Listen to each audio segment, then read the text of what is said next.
صلی اللہ علیہ وسلم اور مشرکین عرب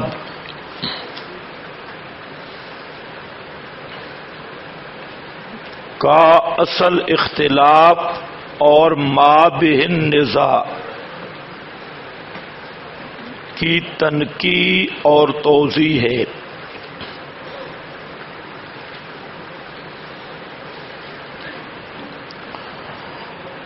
جب تک یہ بات سمجھ نہ آئے کہ نبی کریم صلی اللہ علیہ وسلم کا اور مشرکین عرب کا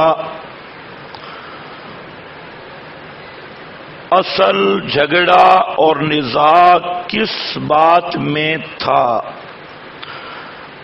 اس وقت تک دین محمدی بالخصوص قرآن کریم کا انداز اور مقصد سمجھنا ناممکن ہے۔ اس لیے وقت چونکہ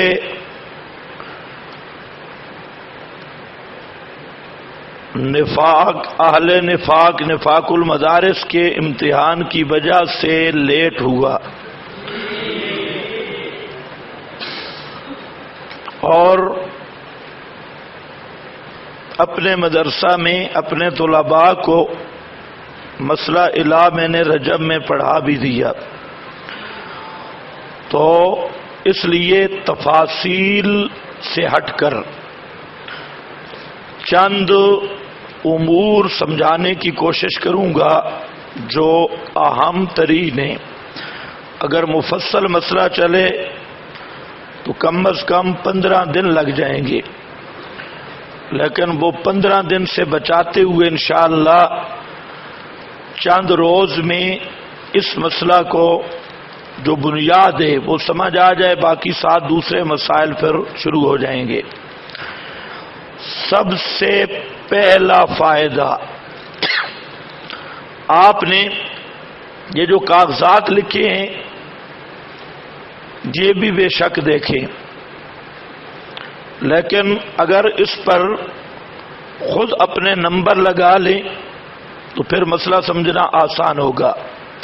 نمبر 1، یہ نمبر چلیں گے ویسے تو 25 تک، لیکن دیکھتے ہیں جہاں تک لے گئے۔ نمبر 1، معنی توحید۔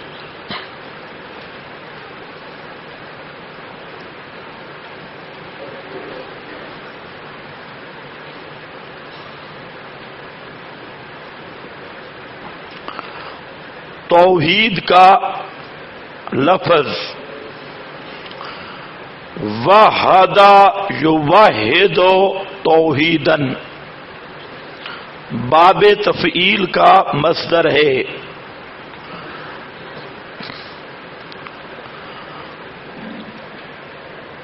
اور معنی بنے گا توحید کا جعلہ واحدن، جعلہ واحدن۔ جہاں آپ کی عبارتیں ہیں وہاں نشان لگاتے جاؤ، مکمل عبارتوں کی وضاحت ابھی نہیں ہو سکتی، جتنا کچھ میں بیان کروں اس پہ نشان لگا لو۔ جعلہ واحدن،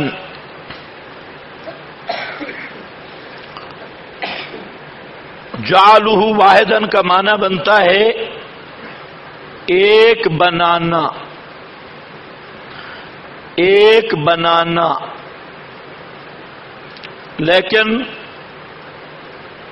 اس طرح کا ترجمہ یہاں مناسب نہیں، کیونکہ معاملہ ہے توحید باری کا، تو اللہ تعالی کو ہم نے ایک نہیں بنایا، جعلہ واحدن، اس لیے آپ کے پاس لکھا ہے اعتقدہ واحدن، جعلہ واحدن اعتقدہ واحدن، ایک عقیدہ، وحدانیت کا عقیدہ رکھنا، اور اللہ تعالی کی طرف وحدانیت کی نسبت کرنا.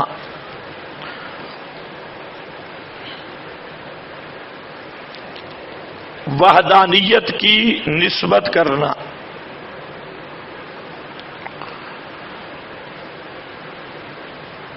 یہ ابن فارس کی اللغہ موجم اللغہ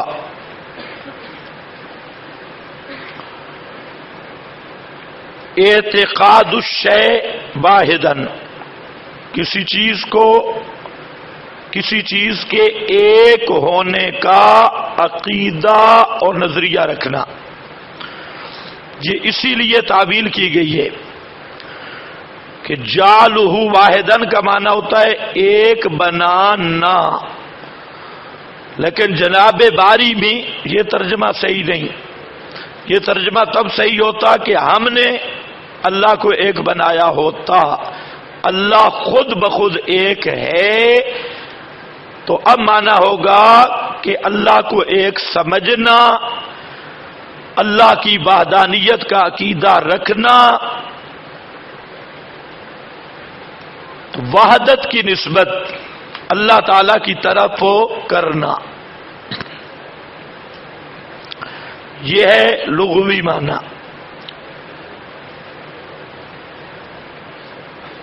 اصطلاحی تعریف نمبر 2، توحید کا اصطلاحی معنی. یہاں ایک فائدہ سمجھے، کسی چیز کی اصطلاحی تعریف کے دو طریقے ہیں. ایک طریقہ یہ ہے کہ تعریف کو مقدم کیا جائے تقسیم پر. جیسے آپ نے نحو میں پڑھا الکلمۃ لفظ وضع لمعنی مفرد دندن.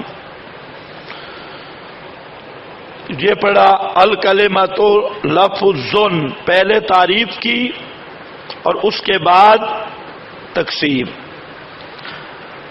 اور ایک دوسرا طریقہ ہے کہ کسی چیز کی پہلے تقسیم کرنا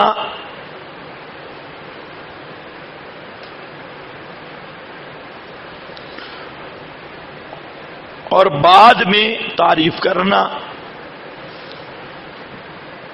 جیسے جنہوں نے مختصر المعانی پڑھی ہے،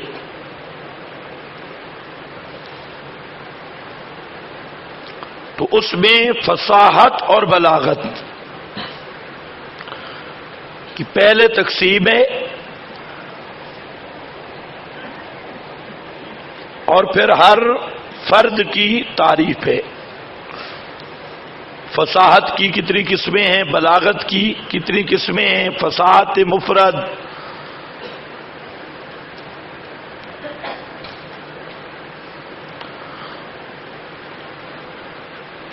پڑھا ہے یا نہیں پڑھا؟ کلام، متکلم، پھر ہر ایک کی الگ الگ تعریف. یہ میں اس لیے کہہ رہا ہوں کہ ہمارے مشائخ نے زیادہ تر یہی کیا کہ پہلے تقسیم کی اور بعد میں تعریف، توحید فی التصرف، توحید فی العلم، توحید فی السمع والبصر.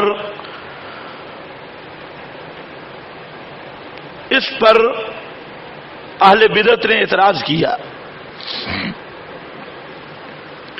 وہ کہتے ہیں توحید کی جامع معنی تعریف بتاؤ. توحید کی جامع معنی. مفتی احمد یار نے لکھا ہے کہ 3 لفظ ایسے ہیں کہ کوئی دیوبندی وہابڑا ان کی تعریف نہیں کر سکتا.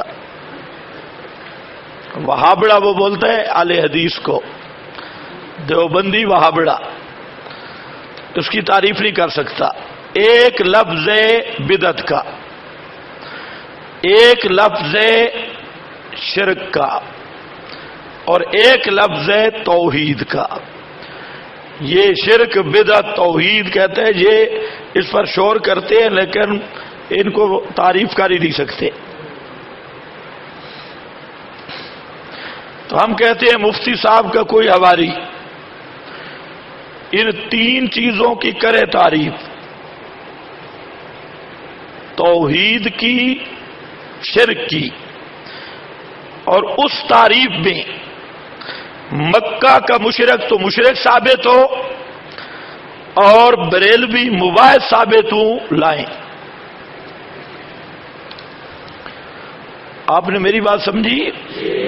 ہم کہتے ہیں کرو تعریف کہ مکہ کا مشرک مشرک ثابت ہو اور بریلوی مباحث ثابت ہو، لاؤ.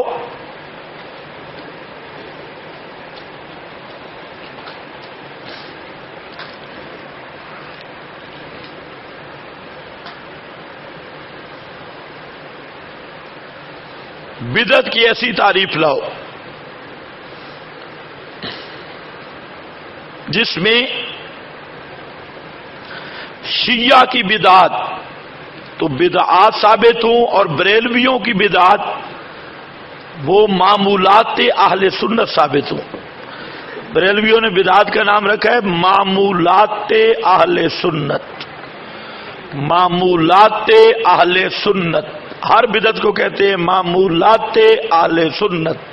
تو ہم کہتے ہیں لاؤ ایسی تعریف کہ شیعہ کا تعزیہ، تبوت، پٹکا، یہ چیزیں تو بدعت ثابت ہوں اور تمہاری میلاد، صلاۃ و سلام، جنازے کے بعد دعا اجتماعی وغیرہ یہ بدعت کی تعریف سے نکل جائیں اور شیعہ کے یہ جو اعمال ہیں وہ بدعت بن جائیں. ایسی تعریف لاؤ.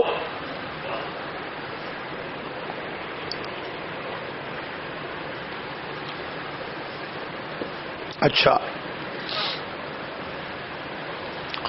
ہمارے ہاں دونوں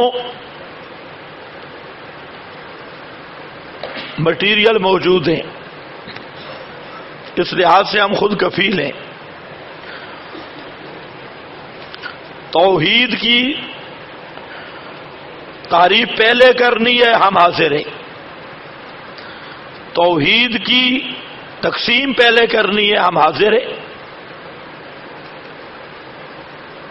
شرک کی تعریف پہلے تقسیم بعد تب بھی ہم حاضر ہیں، اور شرک کی تقسیم پہلے تعریف بعد تب بھی ہم حاضر ہیں. پتہ نہیں آپ کو سمجھ بھی آ رہی ہے؟ صرف یہ ہے کہ یہ کوئی عیب نہیں کہ تقسیم ہمارے اکابر نے پہلے کر دی، تعریف بعد میں کی. جس کی مثالیں موجود، مستثنا سارے نحوی تقسیم کریں گے پھر تعریف کریں گے. مستثنا متصل منقطع پھر اس کی تعریف ہوگی. بلاغت فصاحت کی تمام اہل عربیت پہلے تقسیم اور بعد میں چپ. بعد میں کیا ہوگی؟ تعریف. اب بھی تم بولتے نہیں، یہ پھنسو نہ کبھی ان کے سامنے، پھر پتہ چلے.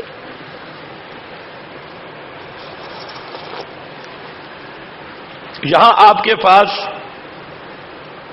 دو تعریفیں لکھی ہیں، لیکن نوٹ لکھ لو.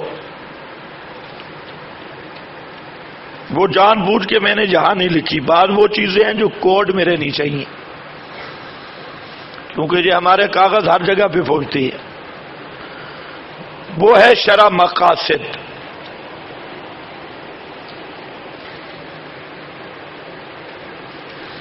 توحید کی جامع معنی تعریف شرع مقاصد میں اصطلاحی تعریف زبردست تعریف ہے.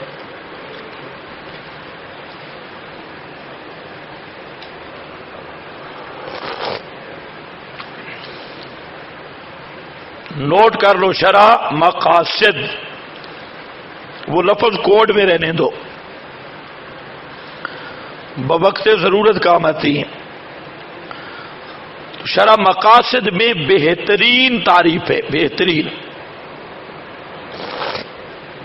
یہاں آپ کے پاس الحجہ فی بیان اللجہ اصبہانی کی ہوبا افراد اللہ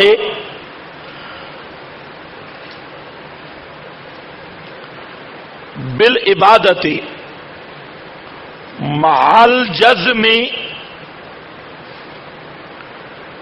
بانفرادہ فی اسمائہ و صفاتہ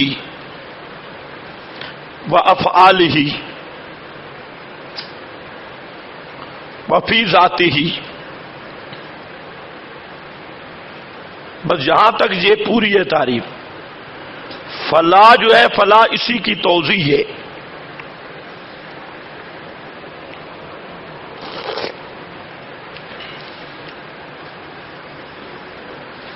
ہوا افراد اللہ، توحید یہ ہے اللہ تعالی کو اکیلا سمجھنا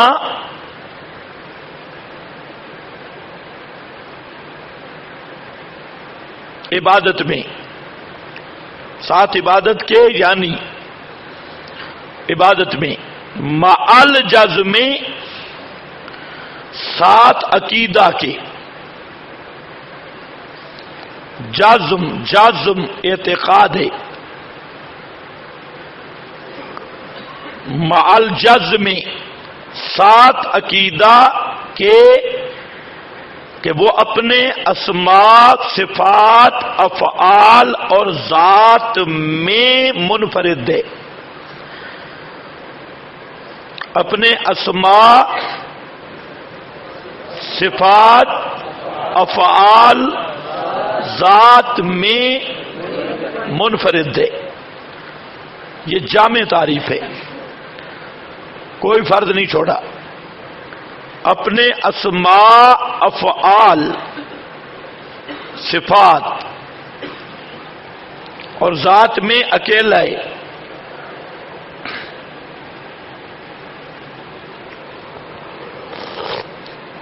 اس کو ہم آسانی سے تعبیر کرتے ہیں کہ توحید کا معنی ہے اللہ تعالی کو ذات، صفات، افعال اور حقوق میں اکیلا سمجھنا.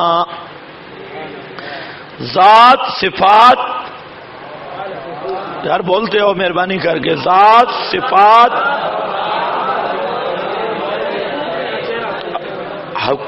حقوق کیا ہے؟ وہی بالعبادہ، یہ اللہ کا حق ہے. اب اس میں عبادت کی جمیع انواع آ گئی تو ہم نے لفظ استعمال کیا حقوق. اس پر یہ ماخذ الحجہ میں موجود ہے. آگے ہے بے انفراد کا کیا معنی؟ فلا نظیر لہ ولا مثیل لہ فی ذلک کلہ. اللہ کے ناموں کی نظیر بھی نہیں، صفات کی مثیل بھی نہیں، ذات کی مثیل بھی نہیں، صفات کی مثیل بھی نہیں. اشارہ ہے لیسا کمثلہ شیء وہو السمیع کی طرف، اسی کی طرف اشارہ ہے. لا نظیر لہ ولا مثیل لہ فی ذلک کلہ.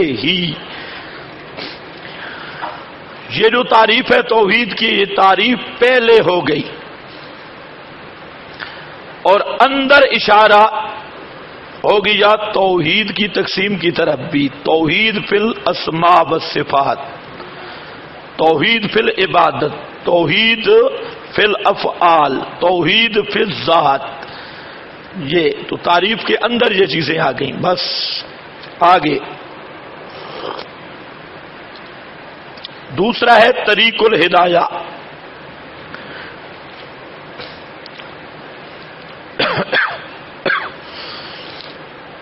اصل تعریف یہی ہے جو میں نے آپ کو بتائی. ساتھ اشارہ کر لو شرح مقاصد. وہاں لفظ آ رہے ہیں فی العبادت و خواصہا، اللہ تعالیٰ کی کو عبادت اور خواص میں وحدہ لا شریک سمجھنا.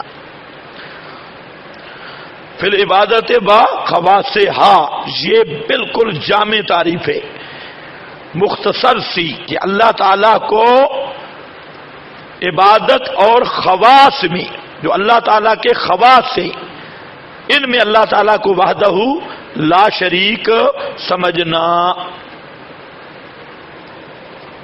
اب وہ خواص وہی ہے جو قرآن کریم سے ہمیں معلوم ہوئے.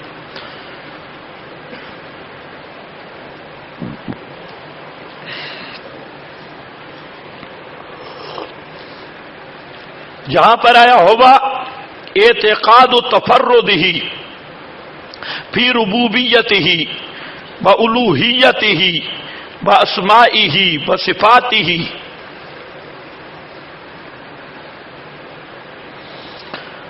عقیدہ اللہ تعالی کی تفرید کا، تفرید الہی،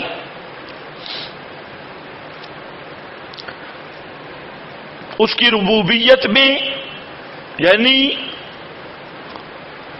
توحید ربوبیت، اور الوہیت میں توحید الوہیت، اسماء اور صفات میں تو التوحید فی الاسماء والصفات.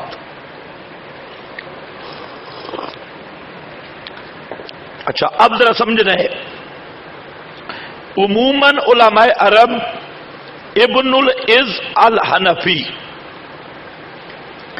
کا وہ جو عقیدہ طحاویہ کی شرح ہے، اس میں بھی اس کے ساتھ کی تعریف موجود ہے توحید کی. ابن العز الحنفی شارح عقیدہ طحاویہ.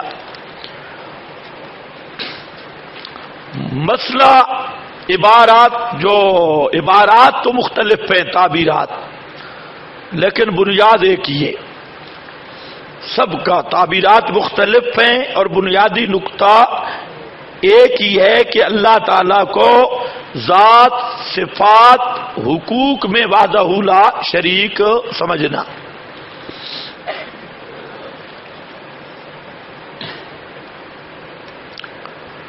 اس کے بعد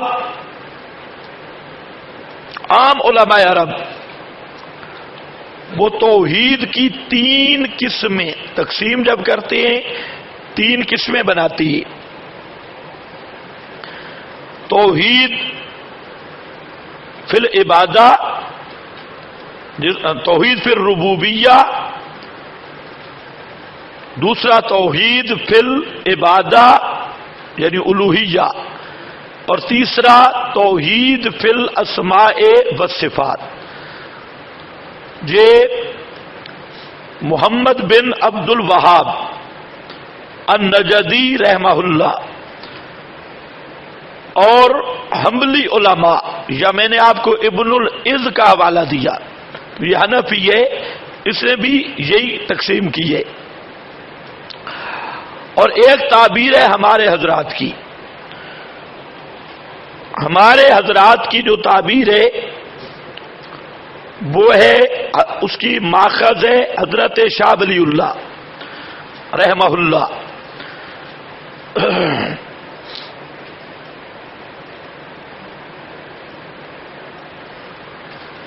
ابھی جو ہم ایک تعبیر کریں گے، آپ کے پاس لکھا ہے توحید کے مراتب.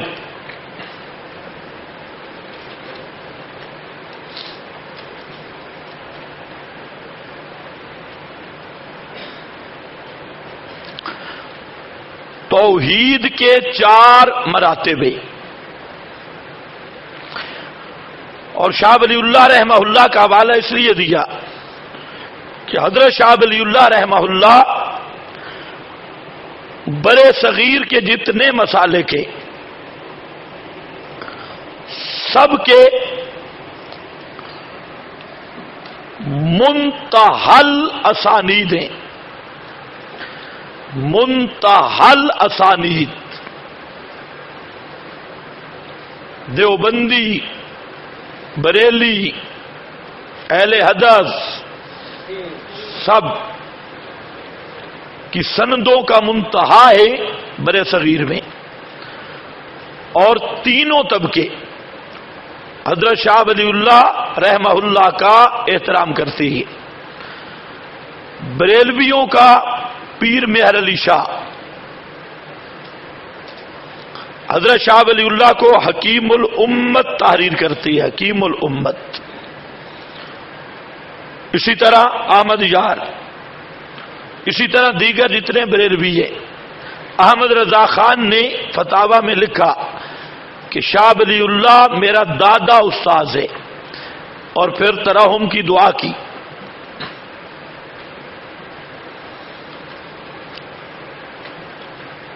مولوی عمر اچھروی نے مقیاس حنفیت میں لکھا کہ شاہ ولی اللہ پہلے تو سنی تھا، لیکن عرب گیا تو وہابی بن کے آیا، اور سب لوگوں نے شاہ ولی اللہ کو کافر پھر کہنا شروع کیا. تو یہ عمر اچھروی کا رائے ہے. باقی بریلوی سب کے سب ان کا احترام کرتی ہے. دیوبندی تو ویسے ہی حضرت شاہ ولی اللہ کے مداح ہیں اور اہل حدیث.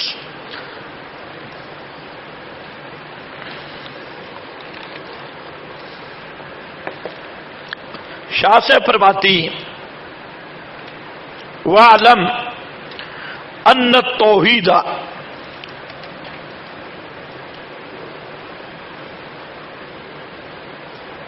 یہ کمپیوٹر کی گڑبڑ ہے، لِلتَّوْحِيدِ،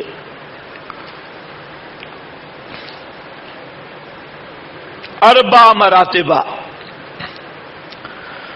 جان تو توحید کے 4 مراتب ہیں. احداہا حصر وجوب الوجود فیہ تعالی فلا یکون غیرہ واجبا. پہلا مرتبہ اللہ تعالی کو واجب الوجود اکیلا ماننا. حصر وجوب الوجود فیہ تعالی، وجوب الوجود کو اللہ تعالی میں بند ماننا کہ واجب الوجود صرف اللہ ہے اور کوئی واجب الوجود نہیں. فلا یکون غیرہ واجبا. نیچے لکھا ہے آپ کے پاس درجہ اولا، درجہ اولا. یہاں جو یہ کاغذ ہیں، یہ بھی آپ کو میں بتا دوں کہ تدلیس نہ بنے. یہ ماخوذ ہیں، بنیاد ان کی سند المحققین مرشد العلماء حضرت مولانا عبد الغنی الجاجروی رحمت اللہ علیہ. ان کی کتاب ہے مقدمہ کتاب التوحید. یہ ان سے بعض چیزیں ماخوذ ہیں، لیکن یہ بھی آپ کو بتا دوں کہ ان کے جتنے حوالہ جات ہیں ہم نے اصل رہنمائی مقدمہ کیے، لیکن جو عبارتیں اصل ماخذ جو تھے کتابیں ان سے لی گئی. میری ایک عادت ہے کہ کسی بزرگ کی نقل نہیں کرتے، بزرگوں کی نقل نہیں کرتے. اس کی بڑا مسئلہ ہوتا ہے. ایک دفعہ میں نے ایک نقل کی تھی المسلک المنصور میں، پھر توبہ کی تھی. ایک بزرگ کی عبارت، وہ اصل کتاب مجھے نہیں مل رہی تھی، تو وہ ایک بزرگ کی کتاب سے میں نے وہ عبارت لی، حوالہ بھی اسی بزرگ کی کتاب کا دیا. بعد میں مجھے اصل کتاب مل گئی، ابھی کتاب شائع نہیں ہوئی تھی المسلک. تو اصل جب کتاب ملی، جب میں نے حوالے میں لائے تو زمین آسمان کا فرق تھا. اس دن سے ہم نے طے کیا کہ بس جب تک اصل کتاب نہ ہو، حوالہ خصوصاً جو اس فیلڈ کا آدمی ہے، مناظرہ کے میدان کا، تو کبھی سنی سنائی چاہے جتنا بڑا بزرگ حوالہ دے رہا ہو، جب تک اصل دیکھ نہ لو کبھی حوالہ نہ دو، کبھی حوالہ نہ دو۔ اس چیز کا لحاظ نہیں رکھا جاتا۔ تو حوالے ہم نے اصل بھی لیے اور اس میں کچھ اضافات کیے، لیکن ہماری رہنمائی اس طرز کی حضرت جاجربی رحمت اللہ علیہ، اللہ ان کے درجات بلند کرے، طرز جو ان کی ہے، طرز آگے چل کے ہماری طرز تھوڑی بدل بھی جائے گی، ہمارا روٹ جدا ہو جائے گا، لیکن ابتداءً یہ مراتب توحید۔ اس لیے کہہ رہا ہوں اگر کسی نے تفصیلی دیکھنے ہوں، مقدمہ کتاب التوحید کا ضرور مطالعہ کرے، اس میں اس کو تفصیل مزید ملے گی۔ اب دیکھو درجہ اولا توحید فی وجوب الوجود، یہ پہلا درجہ، یعنی وجوب الوجود اور قدم کو، یہ قدیم لفظ نہیں، قدم کو اللہ تعالی کے ساتھ مختص ماننا، قدم کو اللہ تعالی کے ساتھ مختص ماننا۔ جو لفظ میں بول رہا ہوں تصحیح کر لو، یہ سب کمپوزنگ کی اغلاطیں، کے ساتھ مختص ماننا، اس کے سوا کسی ہستی کو بھی واجب الوجود، قدیم اور عدم سے پاک نہ جاننا، بلکہ اللہ تعالی اور اس کی صفات کے سوا ہر شے کو ممکن، فانی اور حادث، یعنی موجود بعد از عدم جاننا۔ توحید کے اس درجہ کا مقابل شرک فی وجوب الوجود ہے، یعنی اللہ تعالی اور اس کی صفات کے سوا کسی شے کو واجب، قدیم، عدم سے پاک ماننا۔ یہ تو پہلا درجہ کیا ہے توحید کا فی وجوب یہ جو ہے حصر وجوب الوجود فی تعالی فلا یکون غیرہ واجبا، اس کی پوری توضیح درجہ اولا کی اردو عبارت میں آ گئی۔ اب دیکھو اس پر ہیں شواہد القرآن۔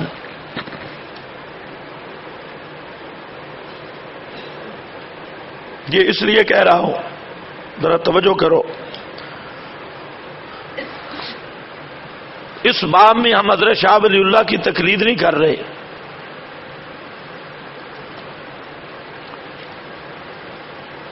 سمجھ رہے ہو یا نہیں؟ کوئی کہے ہو جی بزرگوں کا حوالہ دیا، یہ مسئلہ قرآن میں، اس لیے جہاں آ رہے ہیں شواہد القرآن۔ اچھا دلائل قرآنی کیوں نہیں آئے؟ شواہد یہ بھی ہمارے حضرت جاجربی رحمہ اللہ کی اصطلاح ہے، شواہد القرآن یہ، لیکن ایک بات ذہن میں رکھ لو، امام رازی رحمہ اللہ نے ایک بات چھیڑی تفسیر کبیر میں کہ مسئلہ توحید یہ نظری ہے یا بدی ہے، اس پر تو امام رازی کا خیال یہ ہے کہ یہ بدی مسئلہ ہے، اور آپ سمجھتے ہیں کہ دلیل لائی جاتی ہے نظری مسئلہ کے لیے، نظری مسئلہ، اور بدی ہو تو اس کے لیے دلیل نہیں ہوتی، شواہد ہوتی ہے، اس کے لیے کیا لایا جاتا ہے؟ شاہد، شواہد لائی جاتی ہے۔ تو اس اصطلاح کی بنیاد پر حضرت جاجربی رحمہ اللہ نے اپنی کتب میں جب توحید پر دلیل دی تو اس کا نام شاہد رکھا، شاہد، اور غالباً انہوں نے امام رازی کی اسی اصطلاح سے اتفاق کرتے ہوئے، تو اس لیے امام رازی کہتا ہے کہ توحید پر جو ہوں گے وہ شواہد ہوں گے، اس سے وہ مسئلہ بھی حل ہو گیا، انا ارسلناک شاہدن۔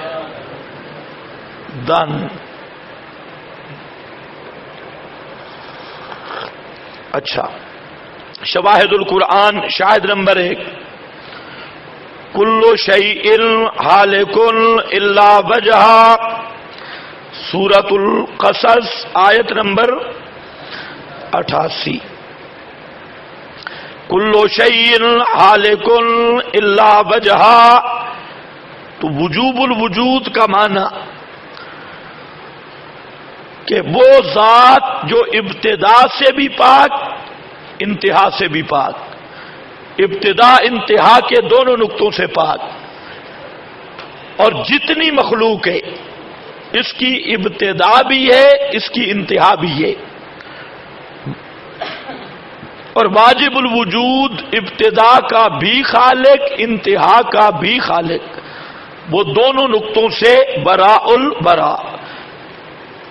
کل شیء ہالک الا وجہہ، اس پر علامہ ابو سعود کا حوالہ ہے، فرماتے ہیں فإنما أداه کائنا ما کان،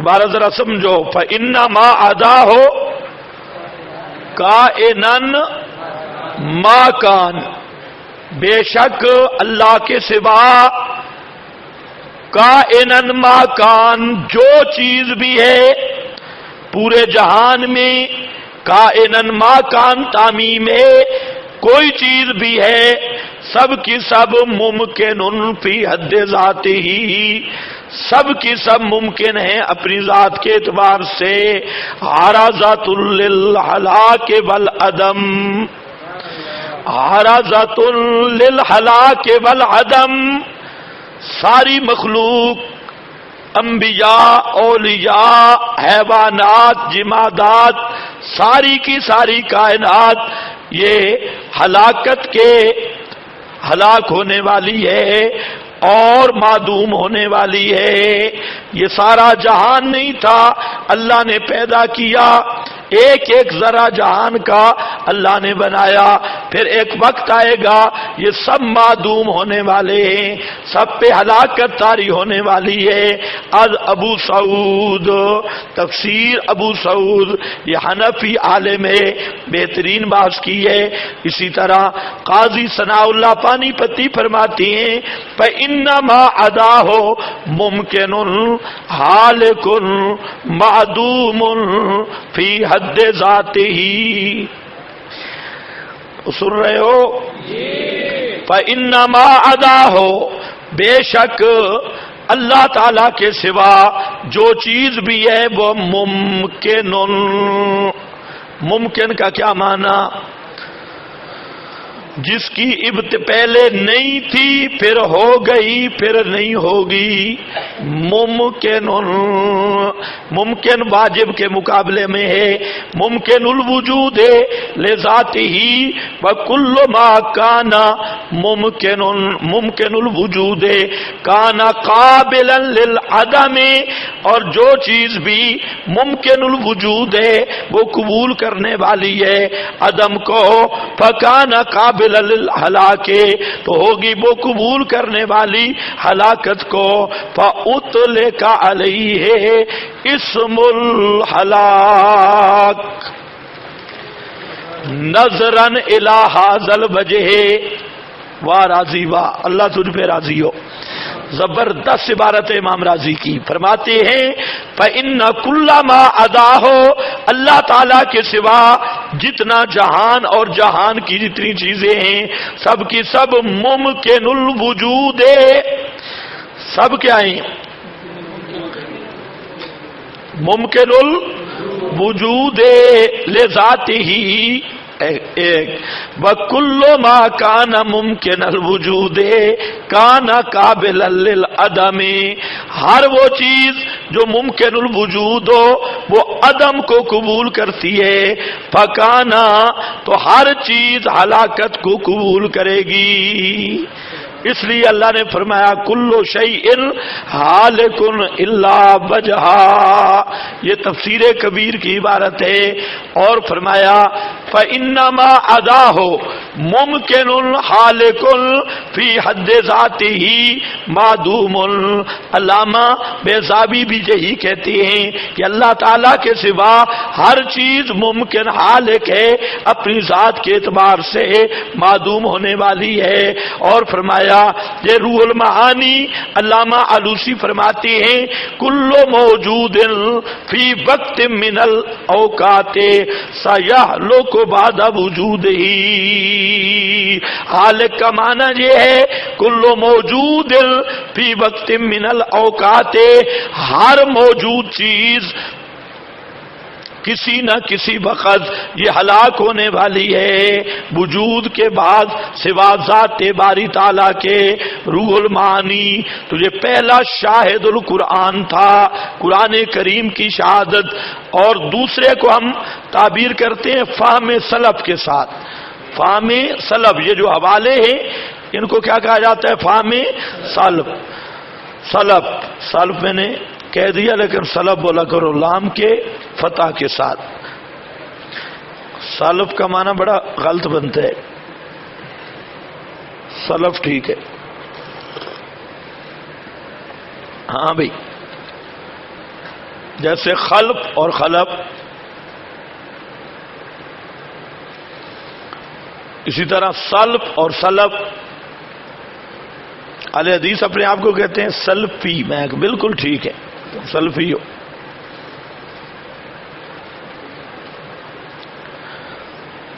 سمجھے ہو کہ نہیں سمجھے؟ خالف برا جانشین اور خلف اچھا جانشین۔ خلف من بعدہ خلف، لام کے فتح کے ساتھ اچھا۔ اسی طرح سلف برا بزرگ، اور سلف اچھا بزرگ۔ یہ اپنے آپ کو کیا کہتے ہیں؟ سلفی۔ ہم کہتے ہیں بالکل ٹھیک ہے، تم ہو ہی سلفی۔ اچھا خیر، شاہد نمبر 2 کل من علیہا فان وَيَبْقَى وَجْهُ رَبِّكَ ذُو الْجَلَالِ وَالْإِكْرَامِ۔ سورۃ الرحمن آیت نمبر 26-27، اللہ فرماتے ہیں کل من علیہا فان، ہر ایک پر جو بھی زمین پر ہے، کل من علیہا فان، فان ہے، فنا ہونے والا ہے۔ وَيَبْقَى وَجْهُ رَبِّكَ، اور باقی رہے گا ذات تیرے رب کی، ذو الجلال والاکرام۔ اب اس پہ ذرا دیکھو، علامہ ابو سعود الحنفی فہم سلف کل من علیہا اے علی الارض من الحیوانات والمرکبات ومن للتغلیب، عبارت درست کر لو، ومن للتغلیب او من للثقلین فان حالک لا محالتا۔ میں نے کیا پڑھا؟ من للثقلین، آپ کے پاس غلط لکھا ہے۔ کل من علیہا، ہا ضمیر کا مرجع الارض، جو بھی زمین پر حیوانات ہیں، مرکبات ہیں، سب کے سب فانی ہیں، سب فنا ہونے والے ہیں۔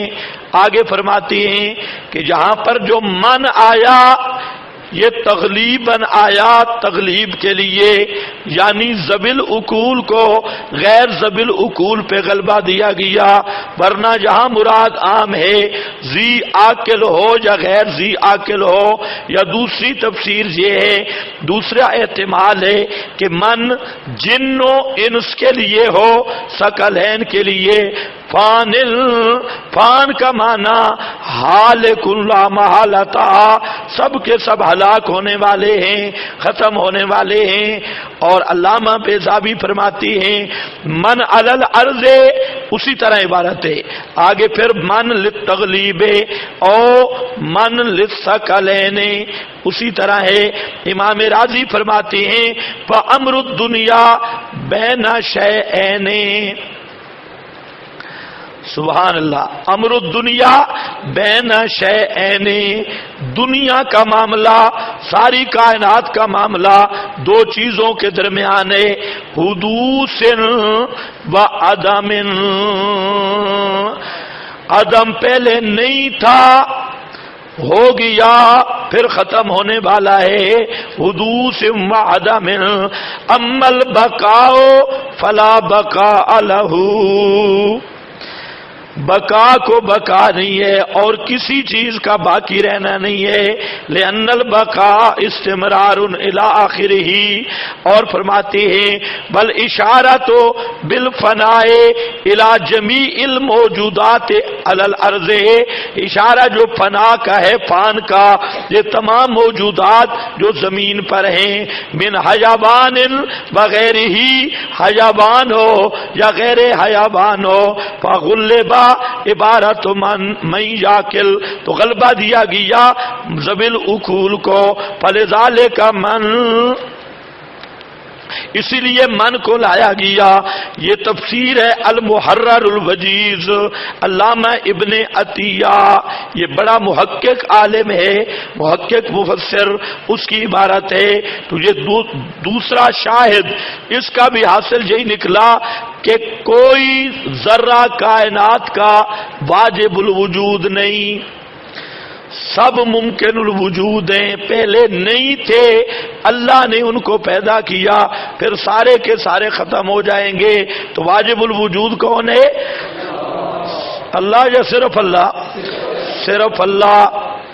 شاہد نمبر 3، تیسرا شاہد ہے حل عطا علی الانسان ہین من الدہر، جہاں حل بمعنی قد ہے، تحقیق آیا اوپر انسان کے ایسا وقت زمانے کا، لم یکن شیئا مذکورا، نہیں تھا کوئی چیز قابل ذکر۔ انسان، سب کے سب انسان، ان پہ ایسا وقت بھی آیا کہ کوئی قابل ذکر چیز نہیں تھا۔ انسانوں میں انبیاء، اولیاء، امام الانبیاء سب کو شامل ہے۔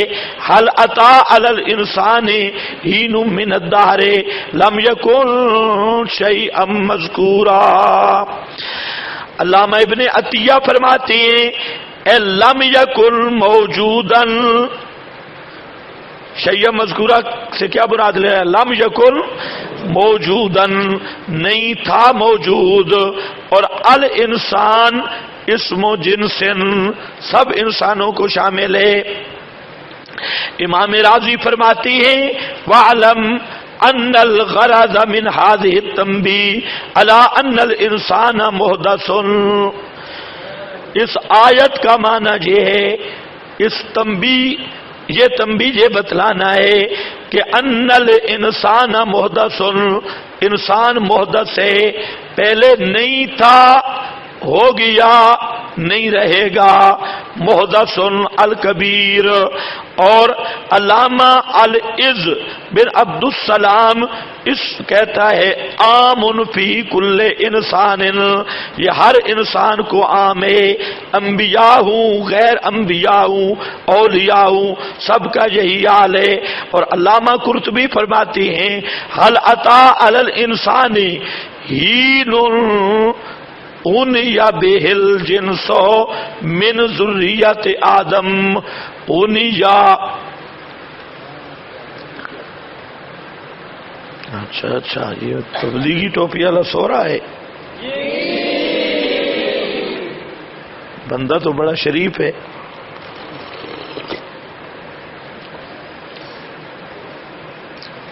اُنِیَ بِهِ الْجِنْسُ،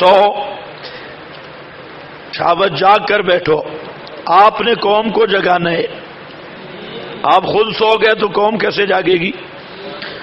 غنی یا بہل جنسو، انسان سے مراد لیا گیا الجنس من ذریت آدم، یہ قرطبی کی عبارت ہے۔ تو الانسان عام ہے یا خاص ہے؟ انبیاء کو شامل ہے، امام الانبیاء سب کو شامل، سب کا یہی حال کہ لم یکن شیئم مذکورا، کچھ بھی نہیں تھا، نہ روح تھا نہ جسم تھا، اللہ نے عدم سے وجود بخشا۔ امام راضی فرماتے ہو گیا ان الانسان محدث، آگے حدیث ہے۔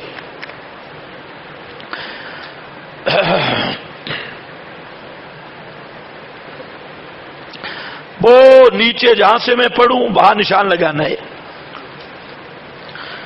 بنو تمیم کا وفد آیا رسول اللہ صلی اللہ علیہ وسلم کے پاس، قالوا قد قبلنا یا رسول اللہ، قالوا جئنا کا، کہنے لگے اللہ کے رسول ہم آپ کے پاس آئے، نسألو کا، ہم آپ سے سوال کرتے ہیں، ان ھذا الامر، اس جہان کے متعلق، ان ھذا الامر، اس جہان کے متعلق ہم سوال کرتے ہیں۔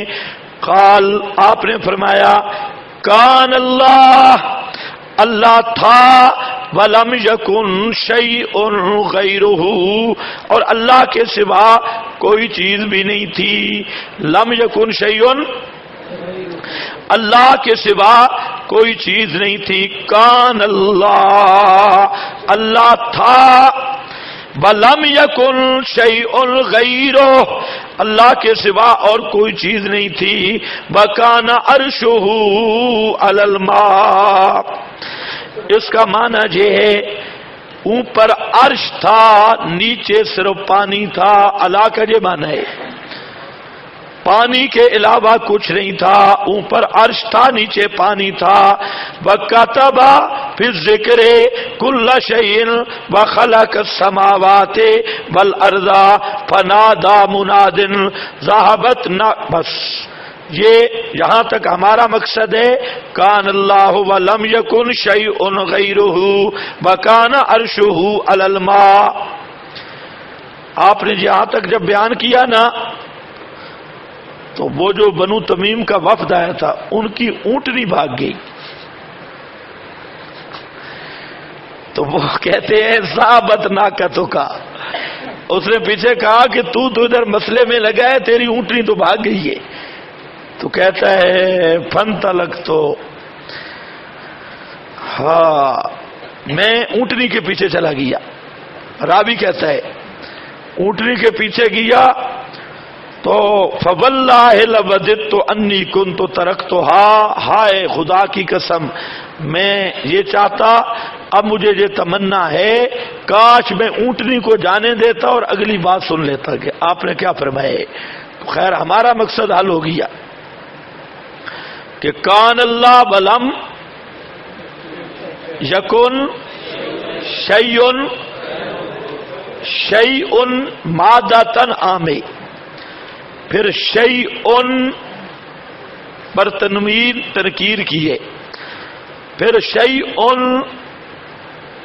نکرہ تحت النفی، سیاق نفی میں تین تعمیمیں، شے کا مادہ بھی عام، تنکیر، پھر تنکیر بھی سیاق نفی میں جہان کے ہر ذرے کو شامل، اللہ تھا اور ککھ کوئی نہیں اور چیز تھی، کوئی چیز بھی اور نہیں تھی۔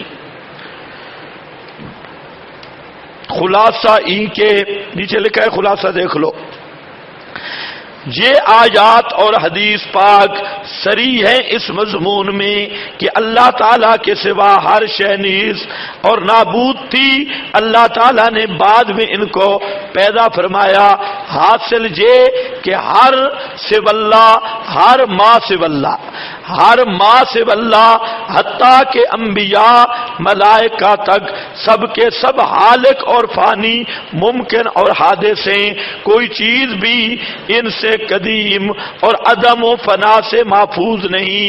ہاں قدیم اور باقی صرف اللہ ہی کا خاصہ ہے، اللہ ہی کی ذات ہے، اللہ ہی کا یہ خاصہ ہے۔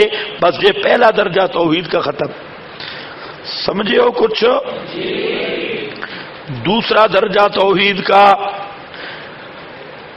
توحید فی الخالقیت، توحید فی الخالقیت، وہ جو عبارت ہے اس میں بھی موجود ہے شروع والی۔ الثانی حصر خلق العرش والسماوات والارض وسائر الجواہر فیہ تعالی، دوسرا مرتبہ توحید کا حصر خلق العرش والسماوات والارض وسائر الجواہر، عرش کا پیدا کرنا، آسمانوں اور زمین اور تمام جواہرات کا، یہ صرف اللہ تعالی میں بند ہے۔ حاصل یہ ہے لا خالق الا اللہ، اللہ تعالیٰ کے سوا کوئی خالق نہیں، ذرے ذرے کائنات کا خالق یہ صرف اللہ ہے، ایک ذرے کا بھی کوئی دوسرا خالق نہیں ہے، یہ دوسرا درجہ ہے۔ نیچے لکھا ہے دیکھو، یعنی تمام اشیاء کا خالق صرف اللہ تعالی ہی کو ماننا، اور اس کے سوا کسی ہستی کو بھی خالق نہ ماننا، نہ ذاتی طور پر نہ عطائی طور پر، بلکہ مخلوق ماننا۔ توحید کے اس درجہ کا مقابل شرک فی الخالقیت ہے، یعنی اللہ تعالی کے سوا کسی ہستی کو، کسی شے کا خالق اور موجد ماننا، خاص ذاتی طور پر یا عطائی طور پر، لیکن اسباب طبعیہ اور آلات عادیہ کے ذریعے نہیں، ما فوق الاسباب، ما فوق الاسباب طور پر ایک ذرہ اور اس ذرے کا کروڑواں حصہ، اس کا ایجاد بھی کسی نبی ولی کے لیے ماننے والا مشرک ہے۔ اس بات کو سمجھو، ایک ذرہ رائی کا دانہ، اس کا کروڑواں حصہ بھی اس کو ما فوق الاسباب یا الایجاد یعنی خلق کسی مخلوق کے بارے میں مانے کہ پیر فقیر نبی ولی ذاتی یا عطائی طور پہ اس رائی کے دانے کا کروڑواں حصہ پیدا کر سکتے ہیں، یہ بھی ابو جہل کی طرح مشرک ہے، کیونکہ لا خالق الا اللہ، خالق ہونا یہ اللہ کا خاصہ ہے، اللہ ہی پیدا کرنے والا ہے اور کوئی پیدا کرنے والا نہیں۔ اس پہ آؤ قرآن سنو، شواہد القرآن، یہ عنوان ہے آپ کے پاس، ورنہ قرآن پاک میں بہت آیات ملیں گی، یہ صرف عنوان ہے۔ شاہد الا لہ الخلق والامر، لہو سمجھو، لہو کو مقدم کیا حصر کے لیے، لام اختصاص کا ہے اور معنی کیا ہے؟ خلق اور الامر اللہ ہی کا خاصہ ہے، خلق و امر اللہ ہی کا خاصہ ہے۔ نیچے لکھا ہے فائدہ، کلمہ لہو کی تقدیم حصر کے لیے، اور ایک بات نہیں لکھی میں نے بتائی، لام اختصاص کا ہے اور معنی کیا ہے کہ الخلق والامر یہ اللہ ہی کا خاصہ ہے اور کوئی پیر فقیر نبی ولی اس میں شریک نہیں ہے۔ تو مقصد آیت کا یہ بنے گا، پیدا کرنا، حکم چلانا صرف اللہ تعالی کی شان اور اس کی صفات مختصہ سے ہے۔ لا احد غیرہ کما، ہاں بھئی اللہ تعالیٰ کے سوا کوئی نہیں. کما یؤذن بہ تقدیم الظرف، جیسا کہ بتلا رہی ہے ظرف کو مقدم کرنا. ظرف کو لہو جو اوپر لکھا ہے نا، لہو یؤذن، اعلام کے معنی میں بتلا رہی ہے، اسی کی خبر دے رہی ہے. تقدیم میں ظرف لہو کا تقدیم اور مقدم کرنا. دوسرا شاہد ہے قل اللہ خالق کل شیء وہو الواحد القہار، اللہ ہی پیدا کرنے والا ہے ہر چیز کا اور وہی اکیلا زبردست ہے. القہار، زور والا. قہار کا معنی زور والا. بس اب یہ دوسرا درجہ ہے. یہاں پر ذرا سمجھو اشکال. سوال لکھا ہے پہلے سمجھ لو. سوال یہ ہے کہ آپ نے کہا کہ خلق جی اللہ کا خاصہ ہے اور کوئی بھی اس میں شریک نہیں. اس پر سوال ہے کہ قرآن کریم میں خالق کی نسبت حضرت عیسیٰ کی طرف کی گئی. انی اخلق لکم، کہ حضرت عیسیٰ فرماتے ہیں کہ میں پیدا کرتا ہوں. اور اسی طرح سورۃ المومنون میں آ چکا ہے فتبارک اللہ احسن الخالقین. جب خالق ایک ہے تو احسن الخالقین کا کیا معنی؟ یہ سوال ہے. الجواب، جواب یہ ہے خلق کے دو معنی. میری طرف دیکھو، چھوڑو کاغذ. خلق کے دو معنی. خلق کا ایک معنی ایجاد ما فوق الاسباب، ایجاد ما فوق الاسباب. اور خلق کا دوسرا معنی ہے التصویر تحت الاسباب. تو خلق اللہ کی صفت خاصہ ہے، لیکن وہ خلق کون سا معنی؟ ایجاد ما فوق الاسباب. اور جو التصویر والتقدیر، صورت بنانا، صورت بنانا تحت الاسباب، یہ اللہ تعالیٰ کا خاصہ ہے ہی نہیں. یہ مخلوق میں پایا جاتا ہے. جیسے آپ کیمرے سے تصویریں بناتے ہیں، کوئی مشین سے تصویریں بناتا ہے، کوئی ہاتھ سے نقش و نگار بناتا ہے. تو خلق کے دو معنی ہیں. ایک خلق ہے تحت الاسباب. تحت الاسباب کا معنی تصویر بنانا، نقشہ بنانا. اور ایک خلق ہے الایجاد ما فوق الاسباب، کسی چیز کو نیست سے ہست کرنا، کسی چیز کو عدم سے وجود میں لانا. تو یہ خلق اللہ تعالی کا خاصہ ہے. اب دیکھو سوال بھی پڑھو جواب بھی. اگر خالقیت باری تعالیٰ کی صفات مختصہ میں سے ہے تو اس بنا پر غیر خدا کو خالق ماننا شرک ہوا. حضرت مسیح علیہ السلام نے خالق کی نسبت اپنی طرف کر کے کیوں فرمایا انی اخلق لکم من الطین؟ اور اللہ تعالیٰ نے فرمایا فتبارک اللہ احسن الخالقین.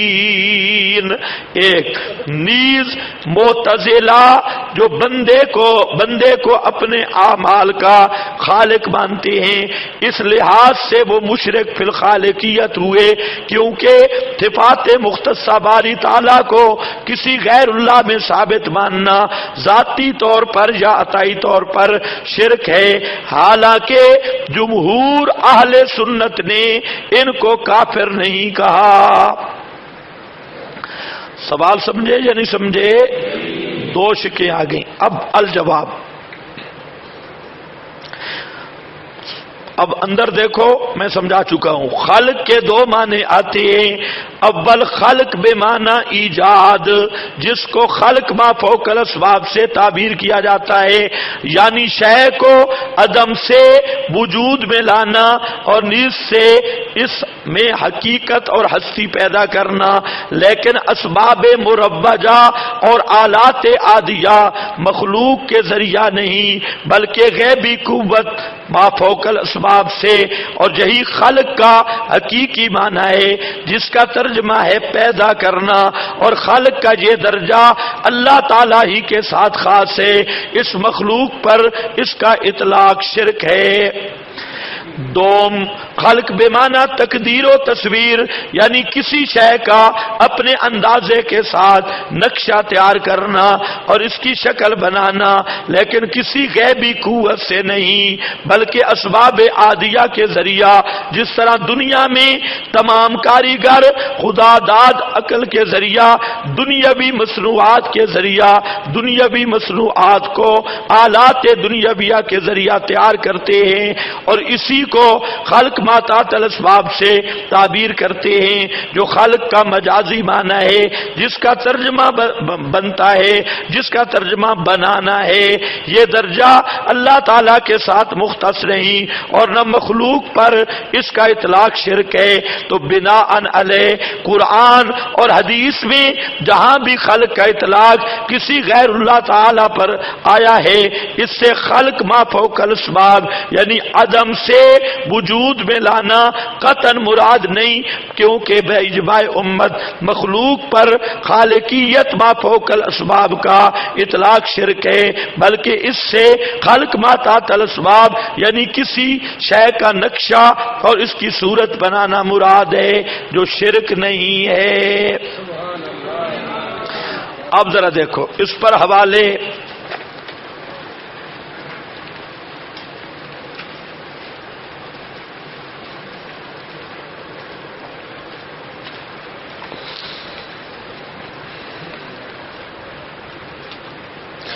علامہ آلوسی فرماتے ہیں والخلق الاختراع بلا مثال، یہ پہلا معنی ہے جس کی ہماری تعبیر ہے ایجاد۔ تو الاختراع الایجاد بلا مثال ایک، وَيَكُونُ بِمَعنَى التَّقْدِيرِ وَيَكُونُ بِمَعنَى التَّقْدِيرِ، اور خلق کا معنی التقدیر بھی ہوتا ہے، بمعنی التقدیر تقدیر اور تصویر، وَعَلَى الْأَوَّلِ لَا يَتَّصِفُ بِهِ سِوَاهُ سُبْحَانَهُ، جو پہلا معنی ہے خلق کا الاختراع الایجاد والا،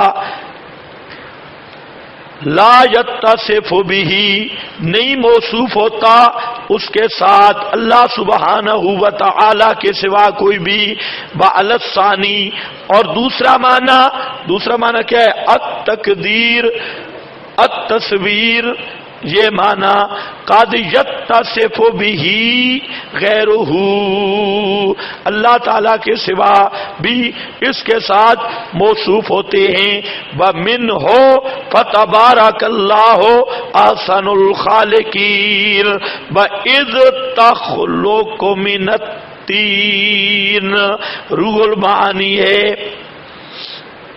دوسرا والا بل مراد بالخلق التصویر بل ابراز، ابرار نہیں ہے ابراز، المراد بالخلق التصویر بل ابراز علی مقدار معین لل ایجاد من العدم، لل ایجاد من العدم، ایجاد والا معنی مخلوق پر نہیں بولا جاتا، مخلوق پر جو بولا جاتا ہے وہ التصویر التقدیر روح المعانی ہے۔ اب رہا مسئلہ معتزلہ کی عدم تکفیر کا، جواب سنو۔ معتزلہ کی تکفیر کا مسئلہ ہے اختلافی. بعض اہل سنت نے تو یہ کہا ہے کہ معتزلہ مجوس سے بڑے مشرک ہیں. اتنے مشرک مجوسی نہیں جتنے معتزلہ ہیں. اور مجوس و ہذہ الامہ معتزلہ، آج انہوں نے شرح قائد پڑھی ہے، وہاں وہ یہ بات پڑھتی ہے کہ مجوس سے بھی بڑے مشرک ہیں.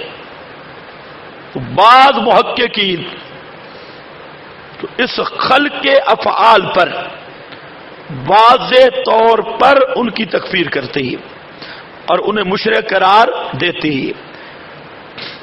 بعض جو دیگر مسائل ہیں نا اس پہ ان کی تکفیر نہیں ہے. بات سمجھے یا نہیں؟ بعض جو دیگر مسائل ہیں ان کی تنقیح تفتیش لمبی ہے، اور کئی ایسے مسائل ہیں کہ نزاع لفظی ہے، کئی ایسے مسائل ہیں کہ وہ عام تعبیری چیزوں میں اختلاف ہے، بعض ضمنی مسائل ہیں. لیکن یہ جو مسئلہ خلق والا ہے، اس مسئلے پر ہمارے اہل سنت کے بعض محققین نے ان کی تکفیر بھی کی اور انہیں مشرک بھی کہا. تو ان محققین پر یہ اعتراض وارد ہی نہیں ہوتا. اب بعض حضرات نے تکفیر نہیں کی. اچھا، نہیں کی، اس بات کو بھی سمجھو. تکفیر کا مسئلہ اہل سنت کے ہاں ایک عبارت آ گئی امام ابو حنیفہ رحمت اللہ علیہ کی، اور وہ مشہور جو عبارت ہوئی وہ ناقص عبارت تھی. اصل عبارت جو تھی کامل وہ مشہور نہ ہوئی. لا نکفر من اہل القبلہ، ہم اہل قبلہ کی تکفیر نہیں کرتے.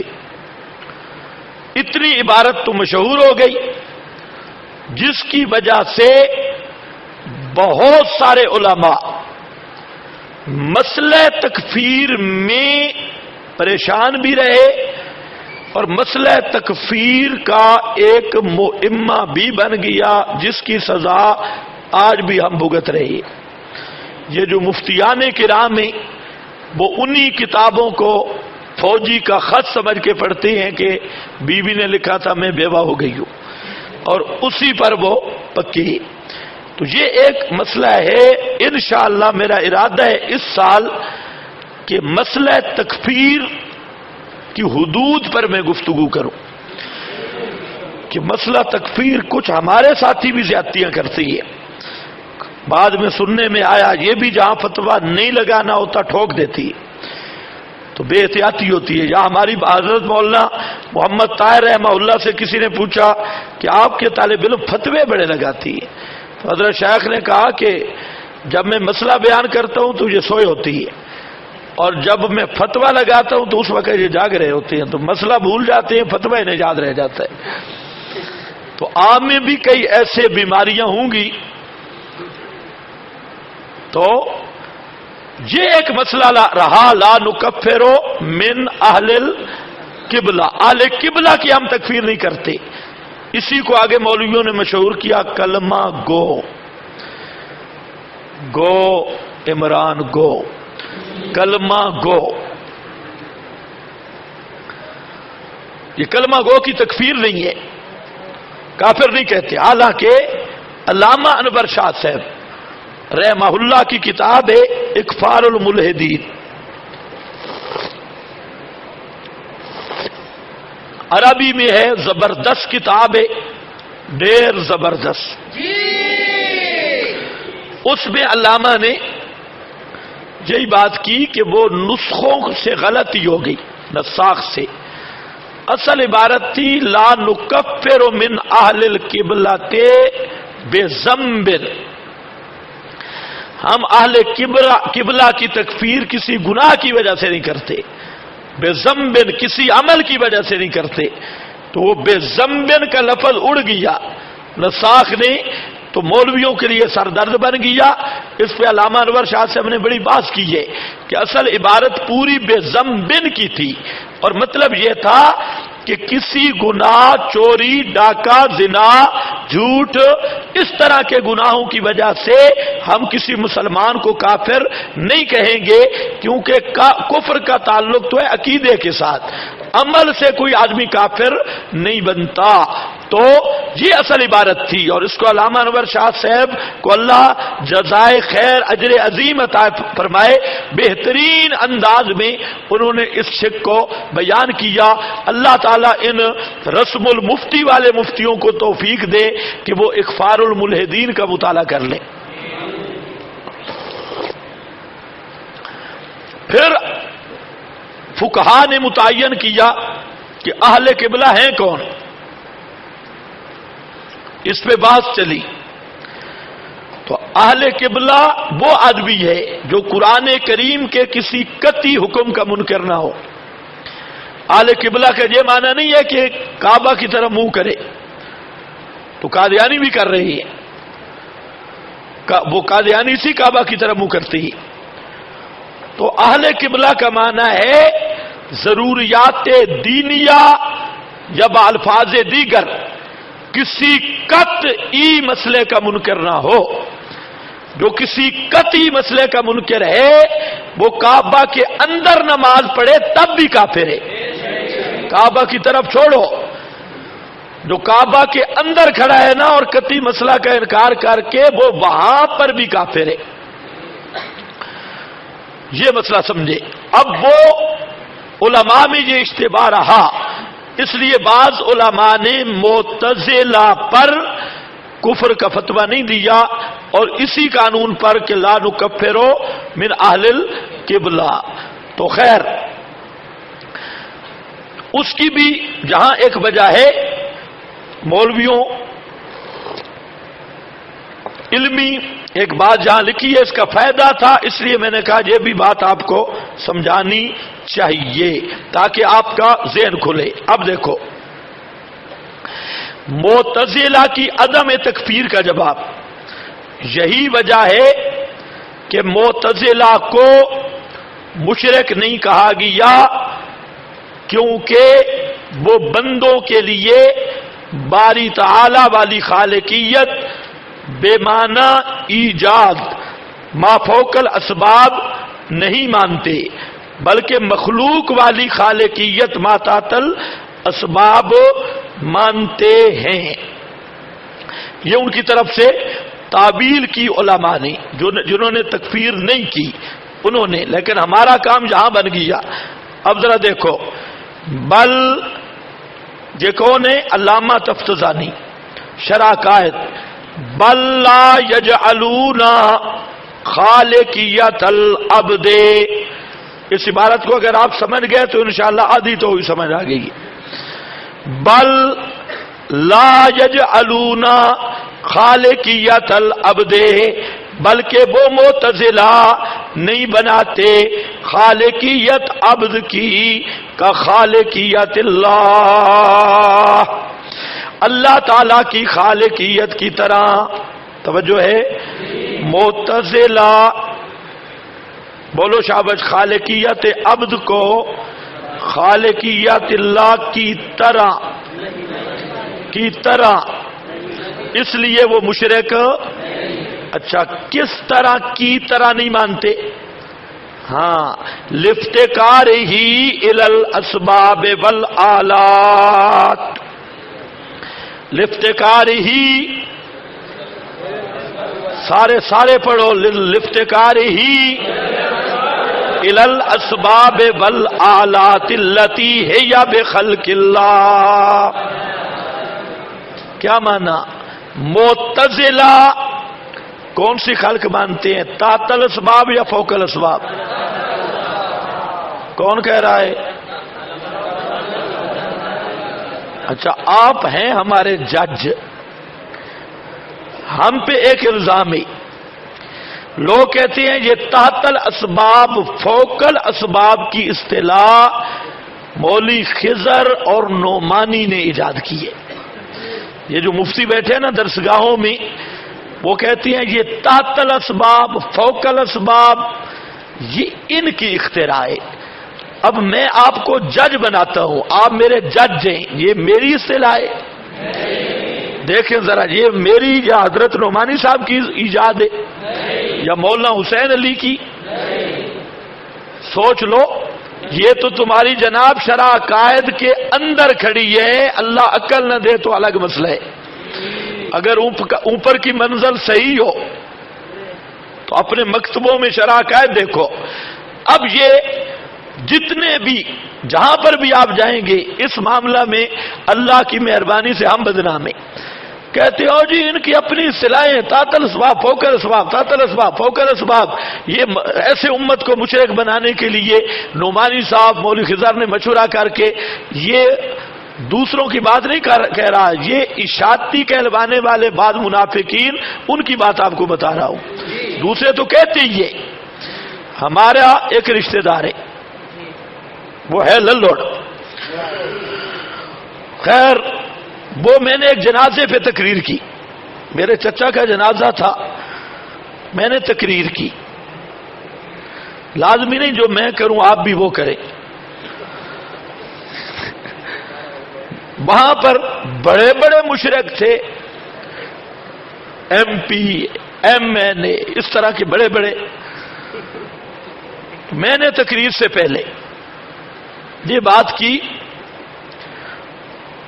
توحید کی بارہ لمبی بات ہے، میں مختصر کرتا ہوں کہ مشرک کی بخشش نہیں ہے، بخشش توحیدی کی ہے. وہ ہے ریکارڈ ہے، وہ آپ سن سکتے ہیں. اگر اس دن مجھے کوئی بتا رہا تھا نیٹ پر بھی ہے. تو میں نے کہا شرک یہ ہے کہ اللہ تعالی کے سوا ما فوق الاسباب کسی کا تصرف مانے، کسی کا علم مانے، یا ما فوق الاسباب کسی کے سما کا عقیدہ رکھے، وہ مشرک ہے. اور جو تم میں سے ایسے آدمی موجود ہیں وہ جنازے سے باہر نکل جائے. یہ مواحد کا جنازہ ہے، کسی مشرک کو یہ جنازہ پڑھنے کی اجازت نہیں، نکل جاؤ باہر. خیر، وہ تھوڑا سا سپیڈ لگی، سارے یوں دیکھتے. ویسے تو مجھے پہچانتے ہیں بھی کام گڑبڑ ہوگا. خیر، رگڑا شگڑا دیا اچھا کر کے. اس وقت تو کچھ نہیں ہوا، میں بعد میں جب آ گیا پیچھے بڑا شور، او جناب اس نے حیاتی کہے کہ اس نے ہمیں مشرک کہا، بریلوی کہے ہمیں مشرک کہا. مجھے کہتے ہیں، میں نے کہا دونوں ہیں، دونوں ٹھیک کہہ رہے. اگر یہ ما فوق الاسباب غیر اللہ کے سما کے قائل ہیں یہ بھی مشرک ہیں، ما فوق الاسباب غیر اللہ کے علم تصرف کے وہ قائل ہیں وہ بھی مشرک ہیں. خیر، بڑی لمبی چوڑی بات چلی. اس کے بھائی وہ مولوی صاحب ہیں، بالکل ایسے چوہا سا ہے. اور تو اس کے بھائی وغیرہ انہوں نے مجھے فون کیا کہ وہ کہتا ہے جی کہ ہم مولوی بلاتے ہیں، گفتگو کرتے ہیں. میں نے کہا اس کو کہو میں مولوی، آپ کے مولوی کے آنے جانے کا خرچہ بھی دوں گا، بلا. تو خیر وہاں میں نے گپ سنائی، مناسب نہیں لیکن اب چونکہ تفسیر کا تو ہے نہیں ٹائم تو سن لو. میں نے کہا کہ ایک آدمی تھا، اس نے دوسرے آدمی کے سامنے ننگا ہوا. جس آدمی کے سامنے ننگا ہوا وہ خنسا تھا. خنسے کو دیکھ کر ننگا ہونا اس کی بےزتی کے لیے، تو اس نے شلوار کھول لی، ننگا ہوا تو خنسا نے آواز دی، او فلانا ادھر آ، او فلانا ادھر آ. اس نے کہا یہ کیا؟ تو اس نے کہا کہ خیر اب تو میرے سامنے ننگا ہوا نا، تو میرا بھائی آیا تو میں اس کو کہوں گا وہ تیرے سامنے ننگا ہوگا. وہ خود تو ہو نہیں سکتا تھا. میں نے کہا بھائی تم خود تو مولوی ہو، وہ خن سے تو اور بھائی کو بلا لو جو آپ سے مولوی ملتا ہے. خیر لمبی بات. انہوں نے بڑا شور کیا، ما تحت الاسباب ما فوق الاسباب، یہ اپنی اصطلاحیں. میں نے مولانا سرفراز خان کی تقریباً پتہ نہیں 7 یا 5 عبارتیں تھی یا اس کے قریب، وہ نکالی، اس کے بھائی کو کہا، پہلے میں نے کہا اس کو پکا کرو، اس پکا ہو گیا، تحت الاسباب فوق الاسباب، یہ مولوی خضر کی ایجاد ہے، ہم اپنی طرف سے اصطلاحیں بناتی ہیں۔ جب مولانا سرفراز صاحب کی 6-7 عبارتیں گئی نا اس کے سامنے، بالکل چپ، اب پیترا بدل گیا، اب وہ چیز چھوڑ کے، تو یہ آپ کو بھی کہیں گے، آپ جب جائیں گے مفتیان کرام آپ کو کہیں گے یہ اصطلاح جو ہے ان کی اپنی ہے۔ یہاں 2 باتیں سمجھ لو، یہ اصطلاح ہماری نہیں، یہ اصطلاح ہے علماء عقائد اہل سنت کی۔ کس کی ہے؟ علماء عقائد اہل سنت کی۔ اور یہ اصطلاح استعمال کب کی؟ توجہ میری طرف، شرک توحید کا فرق کے اندر یہی فرق کیا ہے کہ معتزلہ اس لیے مشرک نہیں کہ وہ خالق تحت الاسباب مانتی، معتزلہ اس لیے مشرک نہیں کہ وہ خالق تحت الاسباب مانتے ہیں، اور اللہ تعالیٰ کا خاصہ ہے خالق ما فوق الاسباب۔ تو فرق انہوں نے کیا کیا مخلوق اور خالق میں؟ تحت الاسباب فوق بولو شاباش، تحت الاسباب فوق کیا فرق کیا خالق مخلوق کا؟ تحت الاسباب فوق الاسباب۔ آپ پہلے پڑھ چکے ہیں حافظ ابن القیم، انہوں نے عابد معبود کے درمیان فرق کیا کیا تھا؟ تحت الاسباب فوق الاسباب، وہی فرق، ما فوق الاسباب تصرف مان کے تعظیم یہ معبود کی ہوتی ہے، اگر کسی کی کرے گا وہ معبود ہوگا، اور ما فوق الاسباب نہیں ہوگی تعظیم یا تصرف، علم ما فوق الاسباب نہیں مانے گا تو اس کا معظم معبود نہیں ہوگا، غیر معبود ہوگا، اور وہ اس کا تعظیم عبادت نہیں ہوگی۔ اگر ان 2 چیزوں کو آپ سمجھ لیں، آدھی توحید آپ نے سمجھ لی۔ عابد معبود کا فرق بھی ہے، تحت الاسباب فوق یہ میں نے کہا یا بزرگوں نے کہا ہے؟ اور خالق مخلوق شرک توحید کا فرق بھی ہے، تحت الاسباب فوق یہ میری اصطلاح ہے یا بزرگوں کی؟ اس لیے اللہ کے لیے آپ پکے جج، صحیح فیصلہ انصاف والا کرو، یہ میری اصطلاح نہیں، نعمانی صاحب کی اصطلاح نہیں، البتہ ان بیچاروں نے کتابوں سے گزرے ہیں، ہم کتابوں سے گزرے نہیں، اللہ کے فضل سے ہم نے ایک ایک کتاب کو سمجھا ہے، سمجھ کر پڑھا ہے، یہی فرق ہے، اور یہ اللہ تعالیٰ کی ہم پہ نعمت اور احسان ہے۔ اب دیکھو، ہم کوئی چیز بھی نہیں، لیکن یہ اللہ کا کرم ہے۔ اب دیکھو، یہ شرح عقائد میں ہے، یہ مولوی پڑھتے پڑھاتی، ایک مولوی صاحب وہ 35 سال شرح عقائد پڑھائی اس نے، 35 سال۔ اس سال اس نے مجھے فون کیا، بلکہ ملاقات ہوئی، مجھے کہتے ہیں کہ یہ آج کل بڑا مسئلہ ہے تحت الاسباب فوق الاسباب والا، اس پہ کوئی حوالہ بھی ملتا ہے؟ میں حیران ہوا، تو میں نے کہا کیوں، حوالے کو کیا کرنا ہے؟ کہتا ہے کہ یہ آج کل جتنے یہ حیاتی ہے یہ انکار کر رہے ہیں، ٹھیک ہے۔ میں نے کہا کہ چلو تحت الاسباب فوق الاسباب کو چھوڑ دو، تم بتاؤ کہ مخلوق اور خالق کا فرق، عبد معبود کا فرق بتا دو، تم کوئی معیار بناؤ۔ خاموش۔ تو میں نے کہا خدا کے بندے یہ فرق تو شرح عقائد میں لکھا ہے۔ اتنا حیران ہوا کہ شرح عقائد میں کہاں ہے؟ وہ شرح عقائد جب دکھائی یوں کر کے بیٹھ گیا، 35 مرتبہ میں نے پڑھائی ہے، میں نے کہا پڑھائی ہے سمجھی کوئی نہیں۔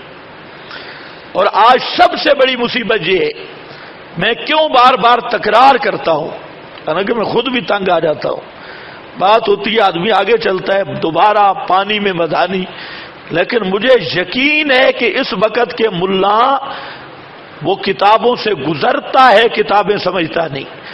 باتیں دوروں میں بھی یہی ہوتا ہے کہ سنتا ہے طالب علم لیکن بات سمجھتا نہیں کہ اصل ہے کیا. اس لیے اللہ کرے آپ کو سمجھنے کا اللہ ملکہ دے. بات سمجھو گے نہیں کچھ بھی نہیں ہوگا.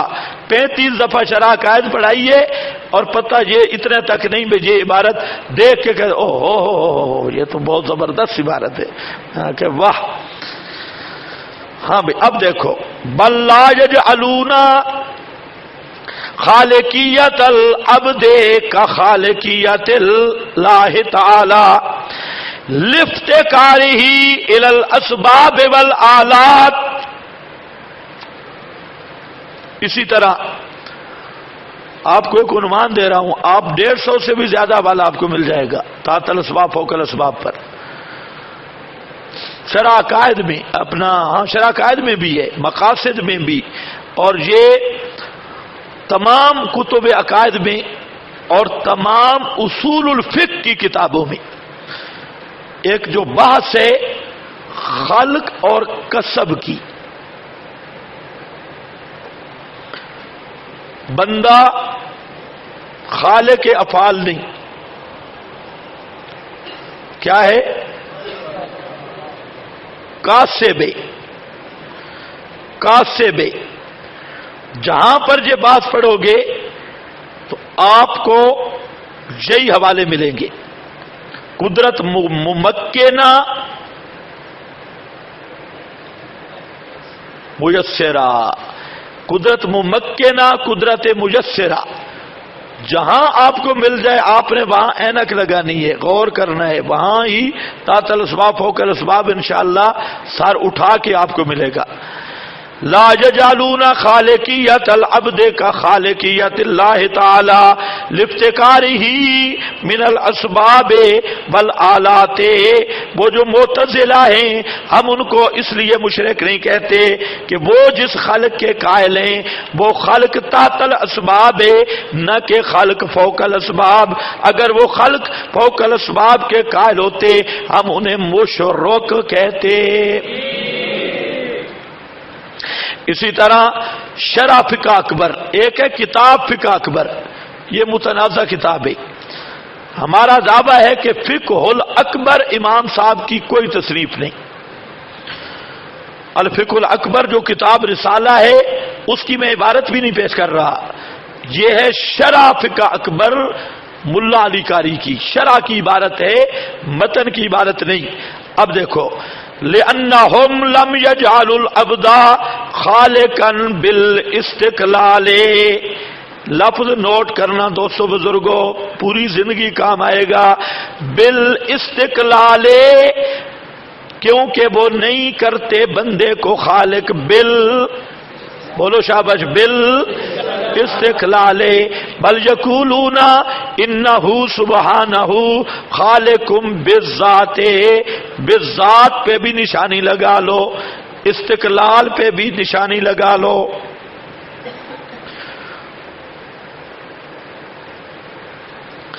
والعبد خالق بواسطۃ الاسباب.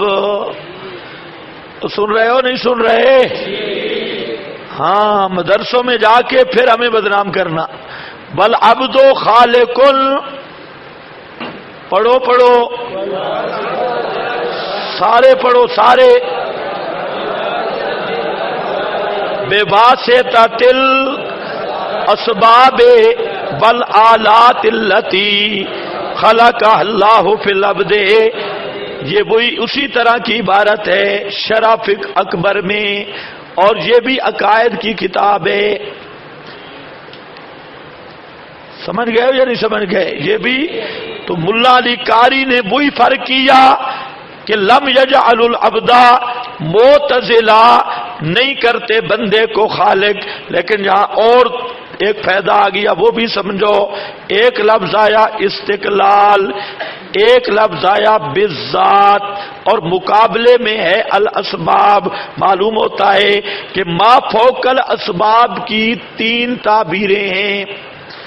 ما فوق الاسباب کی کتنی تعبیریں ہیں؟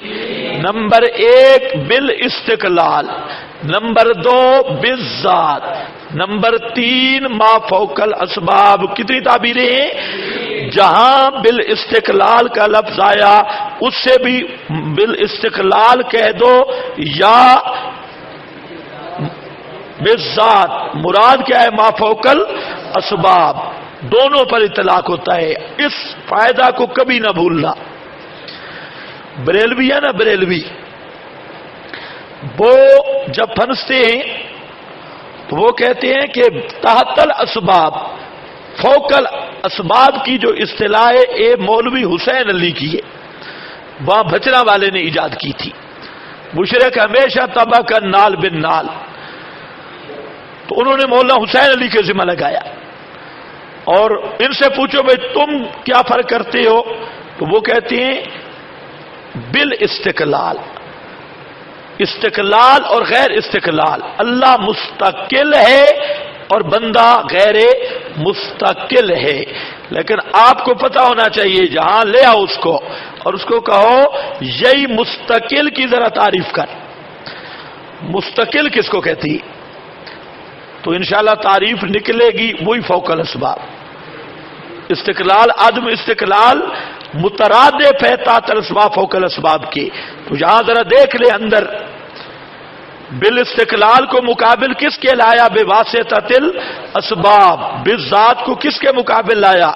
بے واسطۃ الاسباب۔ کوئی میری بات بھی سمجھ آئی ہے یا نہیں آئی؟ وہ کبھی کہتے ہیں ذاتی عطائی کی بات سے، بالذات بالاستقلال، ہم کہتے ہیں الو ہو، صرف لفظ ہی بدل رہے ہو نا، بات تو ہمارے والی کر رہے ہو۔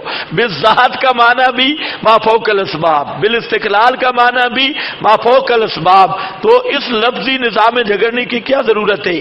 تم بالاستقلال کہو تو استقلال کو متعین کرو، ما فوق الاسباب آسان لفظ ہے، اور بالذات ہے تو ذات کو متعین کرو۔ کیا معنی؟ انشاءاللہ یاد رکھنا، یہاں پر لکھ لو اشارتاً، حضرت شاہ ولی اللہ کی عبارت جو ہے نا الفوز الکبیر میں، زبردست، الشرک ان یثبت للہ، شرک کی جو تعریف کی ہے حضرت شاہ ولی اللہ محدث دہلوی نے الفوز الکبیر میں زبردست تعریف ہے، اور وہاں پر بھی تحت الاسباب فوق الاسباب کی تقسیم موجود ہے۔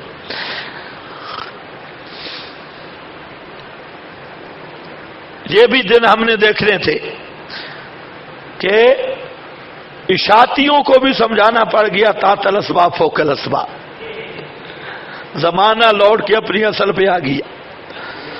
ہاں بھئی،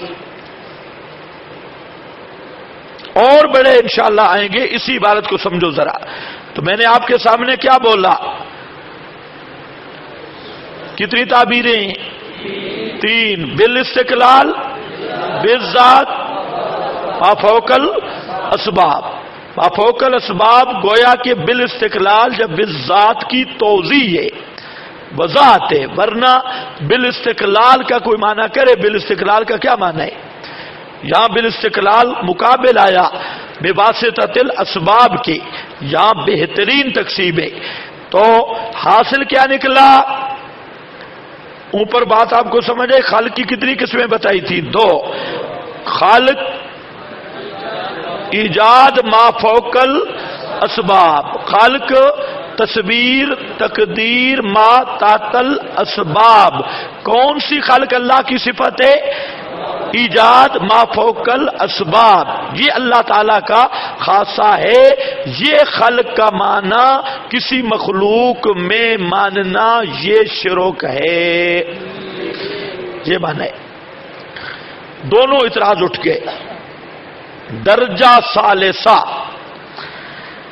تیسرا درجہ، حضرت شاہ صاحب کی پہلے عبارت دیکھو، شروع والی،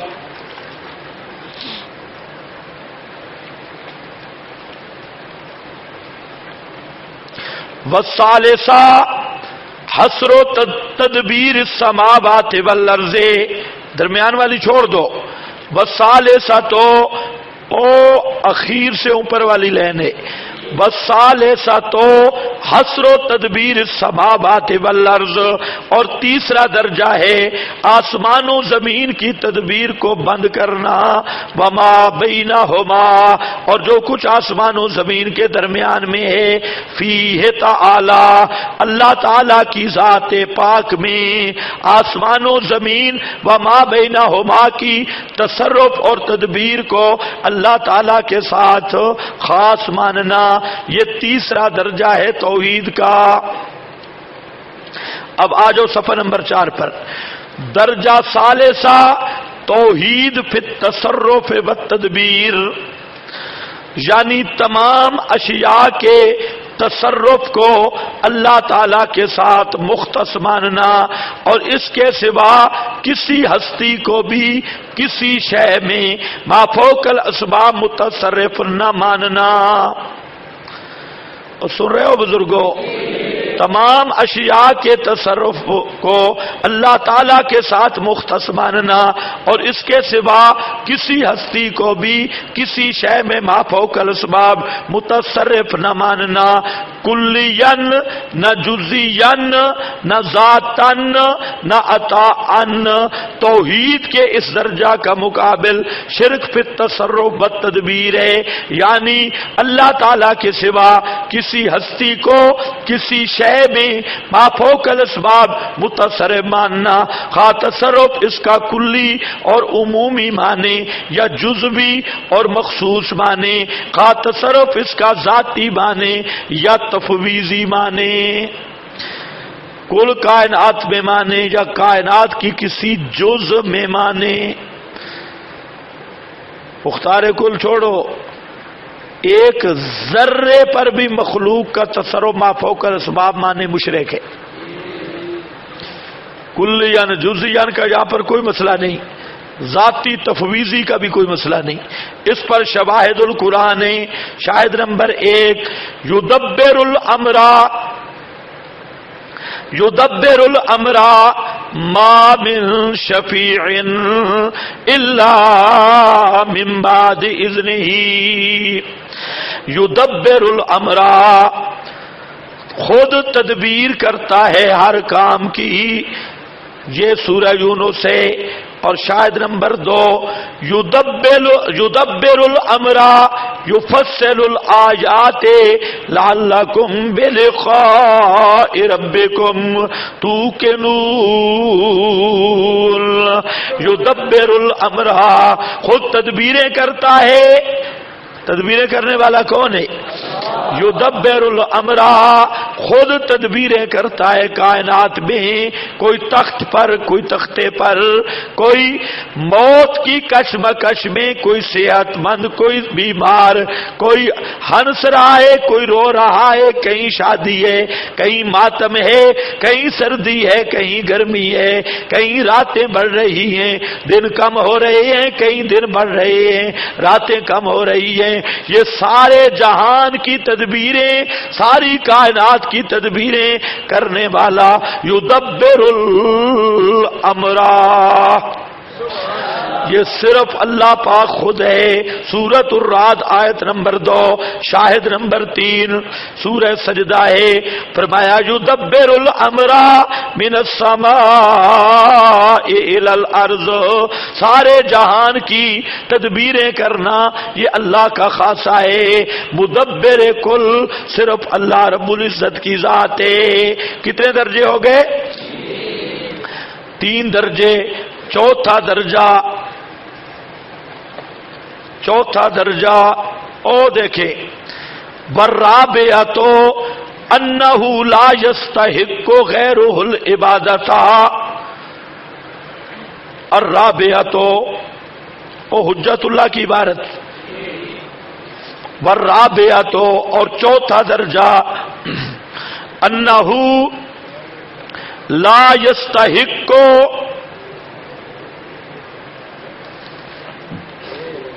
غیرہ العبادۃ، چوتھا درجہ ہے لا الہ الا اللہ، توحید فی الالوہیت والمعبودیت، توحید فی الالوہیت والمعبودیت۔ کیا معنی؟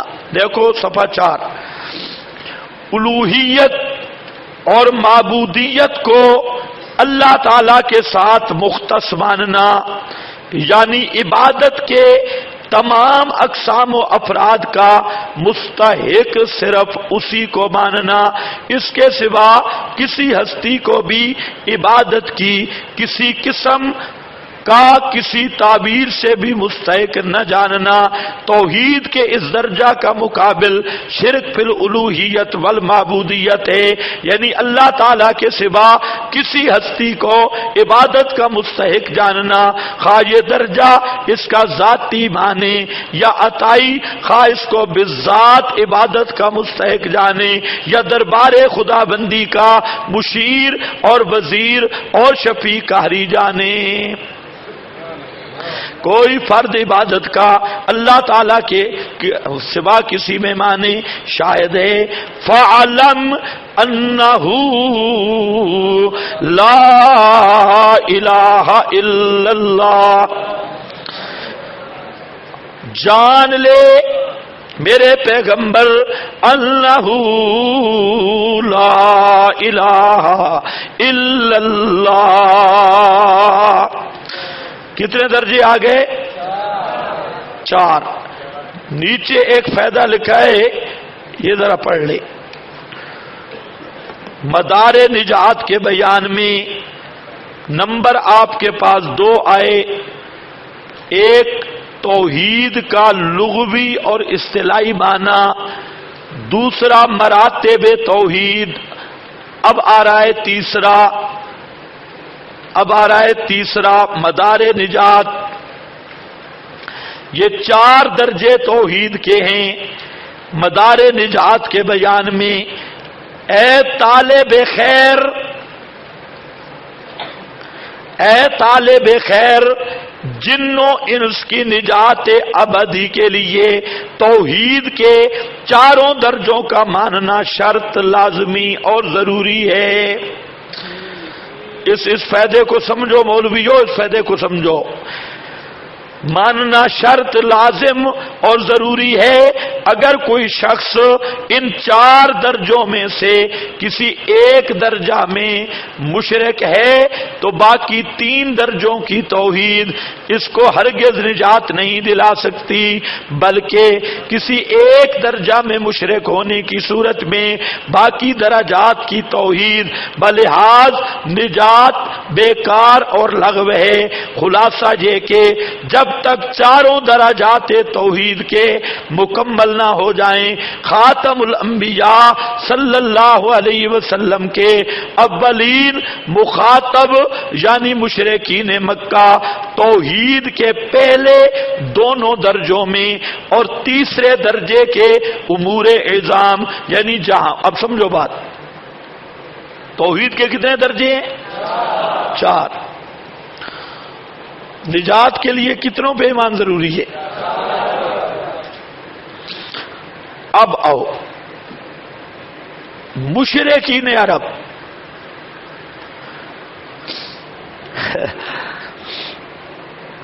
ان 4 درجوں میں سے کتنے توحید مانتے تھے، کتنے مشرک تھے؟ یہ ذرا تنقید ہوگی، کتنے موحد تھے، کتنے مشرک تھے؟ تو یاد رکھ لو، مشرکین مکہ 2.5 درجے توحید مانتے تھے، 1.5 درجہ شرک کرتے تھے۔ کتنے درجے توحید مانتے تھے؟ 2 پورے 1 آدھا، 2 صحیح 1/2، 2.5 درجے وہ توحید مانتے تھے، اور شرک کتنا کرتے تھے؟ 1 نصف 1 پورا، 1.5 درجے۔ اب اس بات کو سمجھنا ہے، 4 درجے توحید مانتے، توحید میں سے 2.5 درجے توحید کے قائل تھے، 1.5 درجہ مشرک تھے۔ پہلے یہ بات سمجھے، یہ جو پہلے 2 درجے ہیں، لا واجب الوجود الا اللہ، لا خالق الا اللہ، اللہ تعالی کے سوا واجب الوجود کوئی نہیں. ابو جہل کا عقیدہ بالکل یہی تھا، اور اس مسئلے میں مکے کا مشرک نبی کریم علیہ السلام کا مخالف نہیں تھا. مکہ والے بھی یہی کہتے تھے واجب الوجود اللہ، اور نبی کریم علیہ السلام بھی یہی کہتے تھے واجب الوجود اللہ. یہ پہلا درجہ توحید کا سارے مشرکین عرب مانتے تھے. دوسرا درجہ کیا ہے؟ لا خالق الا اللہ، اللہ تعالی کے سوا کوئی خالق نہیں. اللہ نے آسمان بنایا، اللہ نے زمین بنائی، اللہ نے پہاڑ بنائے، اللہ نے دریا بنائے، اللہ نے 200 بزرگوں ستارے بنائے، اللہ نے سورج بنایا، اللہ نے چاند بنایا، اللہ نے ڈنگر بنائے، اللہ نے رہبنڈیوں کو پیدا کیا. تو یہ خالق جو ہے نا، توحید فی الخالقیت، مکہ کے مشرک اور نبی کریم علیہ السلام کا اس مسئلے میں بھی کوئی اختلاف نہیں تھا. مکہ والے مشرک مانتے تھے کہ خالق کون ہے. ہاں جو صوفی بیٹھے ہو ذرا اونچے بولو، خالق کون ہے؟ یہ کس کا عقیدہ تھا؟ مکہ کا مشرک بھی مانتا تھا، اللہ کے رسول بھی کہتے تھے، مکہ کا مشرک بھی مانتا تھا. اس مسئلے میں کوئی جھگڑا نہیں تھا کہ اللہ نے آسمان بنایا، اللہ نے زمین بنائی، اللہ نے پہاڑ بنائے، اللہ نے فلاں کیا. ان چیزوں میں ابو جہل مانتا تھا کہ واقعتاً خالق صرف اللہ ہے، ہمارے معبود خالق شالق قطعاً نہیں. تیسرا درجہ تصرف اور تدبیر. تصرف اور تدبیر، تصرف اور کائنات کو چلانا، اس کے وہ دو درجے بناتے. ایک ہیں امور عظام، بڑے بڑے کام، بڑے بڑے کام، اور ایک ہے امور حقیرہ، چھوٹے چھوٹے کام. جو امور عظام ہیں، بڑے بڑے کام، تو مکہ کا مشرک عقیدہ رکھتا تھا کہ اس میں اللہ وحدہ لا شریک ہے.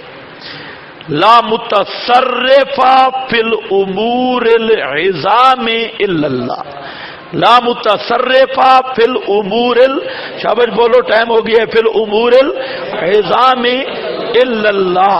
مکہ کا مشرک مانتا تھا کہ امور عظام میں اللہ تعالیٰ کے سوا کوئی متصرف نہیں ہے.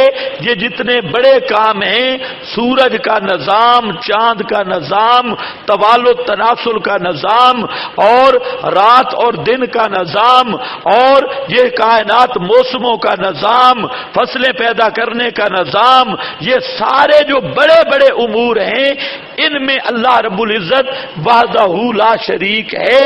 اس میں اللہ کا کوئی شریک نہیں ہے. یہ کس کا عقیدہ؟ ابو جہل بھی یہی کہتا تھا، مکہ کا مشرک بھی یہی کہتا تھا. ان تین مسئلوں میں کوئی جھگڑا نہیں تھا. واجب الوجود اللہ، خالق اللہ، متصرف فی الامور العظام صرف اللہ. یہ 2.5 مسئلے جو ہیں، 3 امر اور 2.5 درجے، اس میں مکہ کا مشرک اللہ کے نبی کے ساتھ اختلاف نہیں رکھتا تھا. یہ پیغمبر کی بھی وہی دعوت تھی، ابو جہل بھی اس کو مانتا تھا. اب کوئی سمجھے؟ اب رہ گیا 1.5 درجہ امور حقیرہ، چھوٹے چھوٹے کام. کسی کو خارش ہو گئی، کسی کو ملازمت کی ضرورت، کسی کا حمل باہر نہیں آ رہا، اور کسی کا سر درد، گٹا چھٹا موہ نکل گئی، گھٹنا تھوڑا بیمار ہو گیا. چھوٹے چھوٹے کام، امور حقیرہ، اس میں وہ شرک کرتے تھے. یہ انشاءاللہ پورا دلائل کے ساتھ آئے گی. میں آپ کو قرآن کھول کھول کے بتاؤں گا، تب آپ کو نبی کی دعوت سمجھ آئے. ہمارا مقصد کسی فرقے پر ہٹ بازی نہیں. ہم رونا اس لیے روتے ہیں کہ یہ جو کہتے ہیں ہم نبیوں والا کام کرتے ہیں، نبیوں والا نہیں، ابو جہل والی توحید بیان کرتے ہیں جتنا ابو جہل مانتا تھا. لوگ کہتے چھوڑو جی وہ بھی توحید بیان کرتے، اللہ خالق ہے، اللہ مالک ہے، اللہ راہ. یہ توحید ابو جہل، خدا کی قسم اگر یہی دعوت رسول کی ہوتی ابو جہل پہلا امتی بن جاتا، پہلا امتی. اور یہ اگر یہ اس کو دعوت دے ابو جہل پوری زندگی رائبنڈ کے لیے وقف کر دیتا. اس مسئلے میں کوئی اختلاف نہیں تھا ابو جہل کو. اڑائی امور حقیرہ میں ایک اس میں مشرک تھے. دوسرا درجہ ہے توحید فی الالوہیت. الوہیت اور لازم لوازم الوہیت، اس میں پورے مشرک تھے. تو 1.5 درجہ مشرک اور کتنے درجے موحد؟ 2.5 درجے موحد. دیکھیں آپ کے پاس جو عبارت لکھی ہے شاہ صاحب کی، اس میں ذرا دیکھ لو. 2 مرتبے جب بیان کیے نا، درمیان میں جو میں نے چھوڑ دی تھی 2 مرتبے بیان کیے. درمیان میں عبارت ہے وہاتان،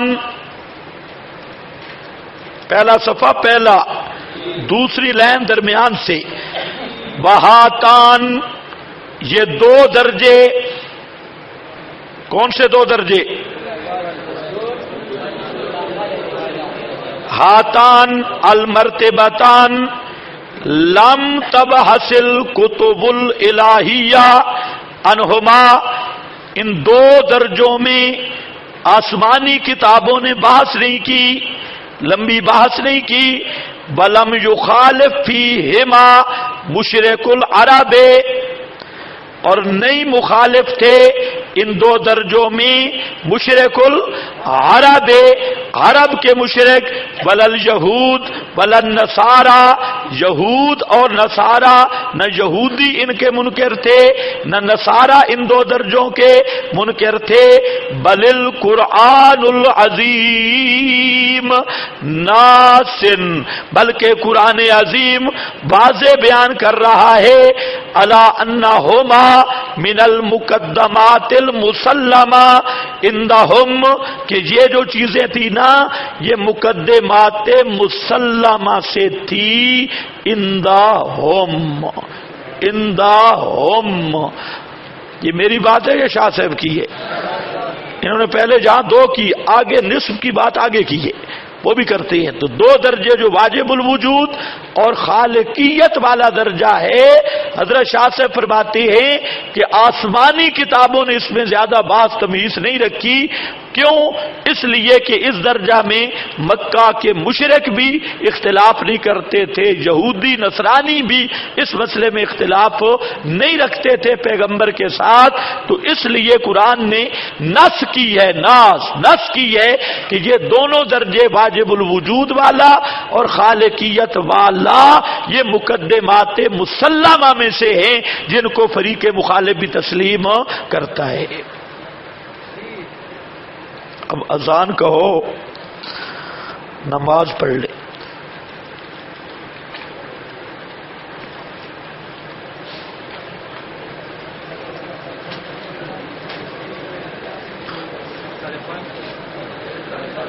نہیں 5:30 نہیں ہے، بدل گئی ہے. کل میں نے بتایا آپ لوگوں کو یاد نہیں رہتا. 10 منٹ پہ 5-10 منٹ پہ جماعت کھڑی ہو جائے. کیا ٹائم ہوا ہے؟ چلو اس طرح کر لو، 5:15 پہ 5:15 پہ کھڑی کرو تاکہ بعد میں پھر وقت بچ جائے.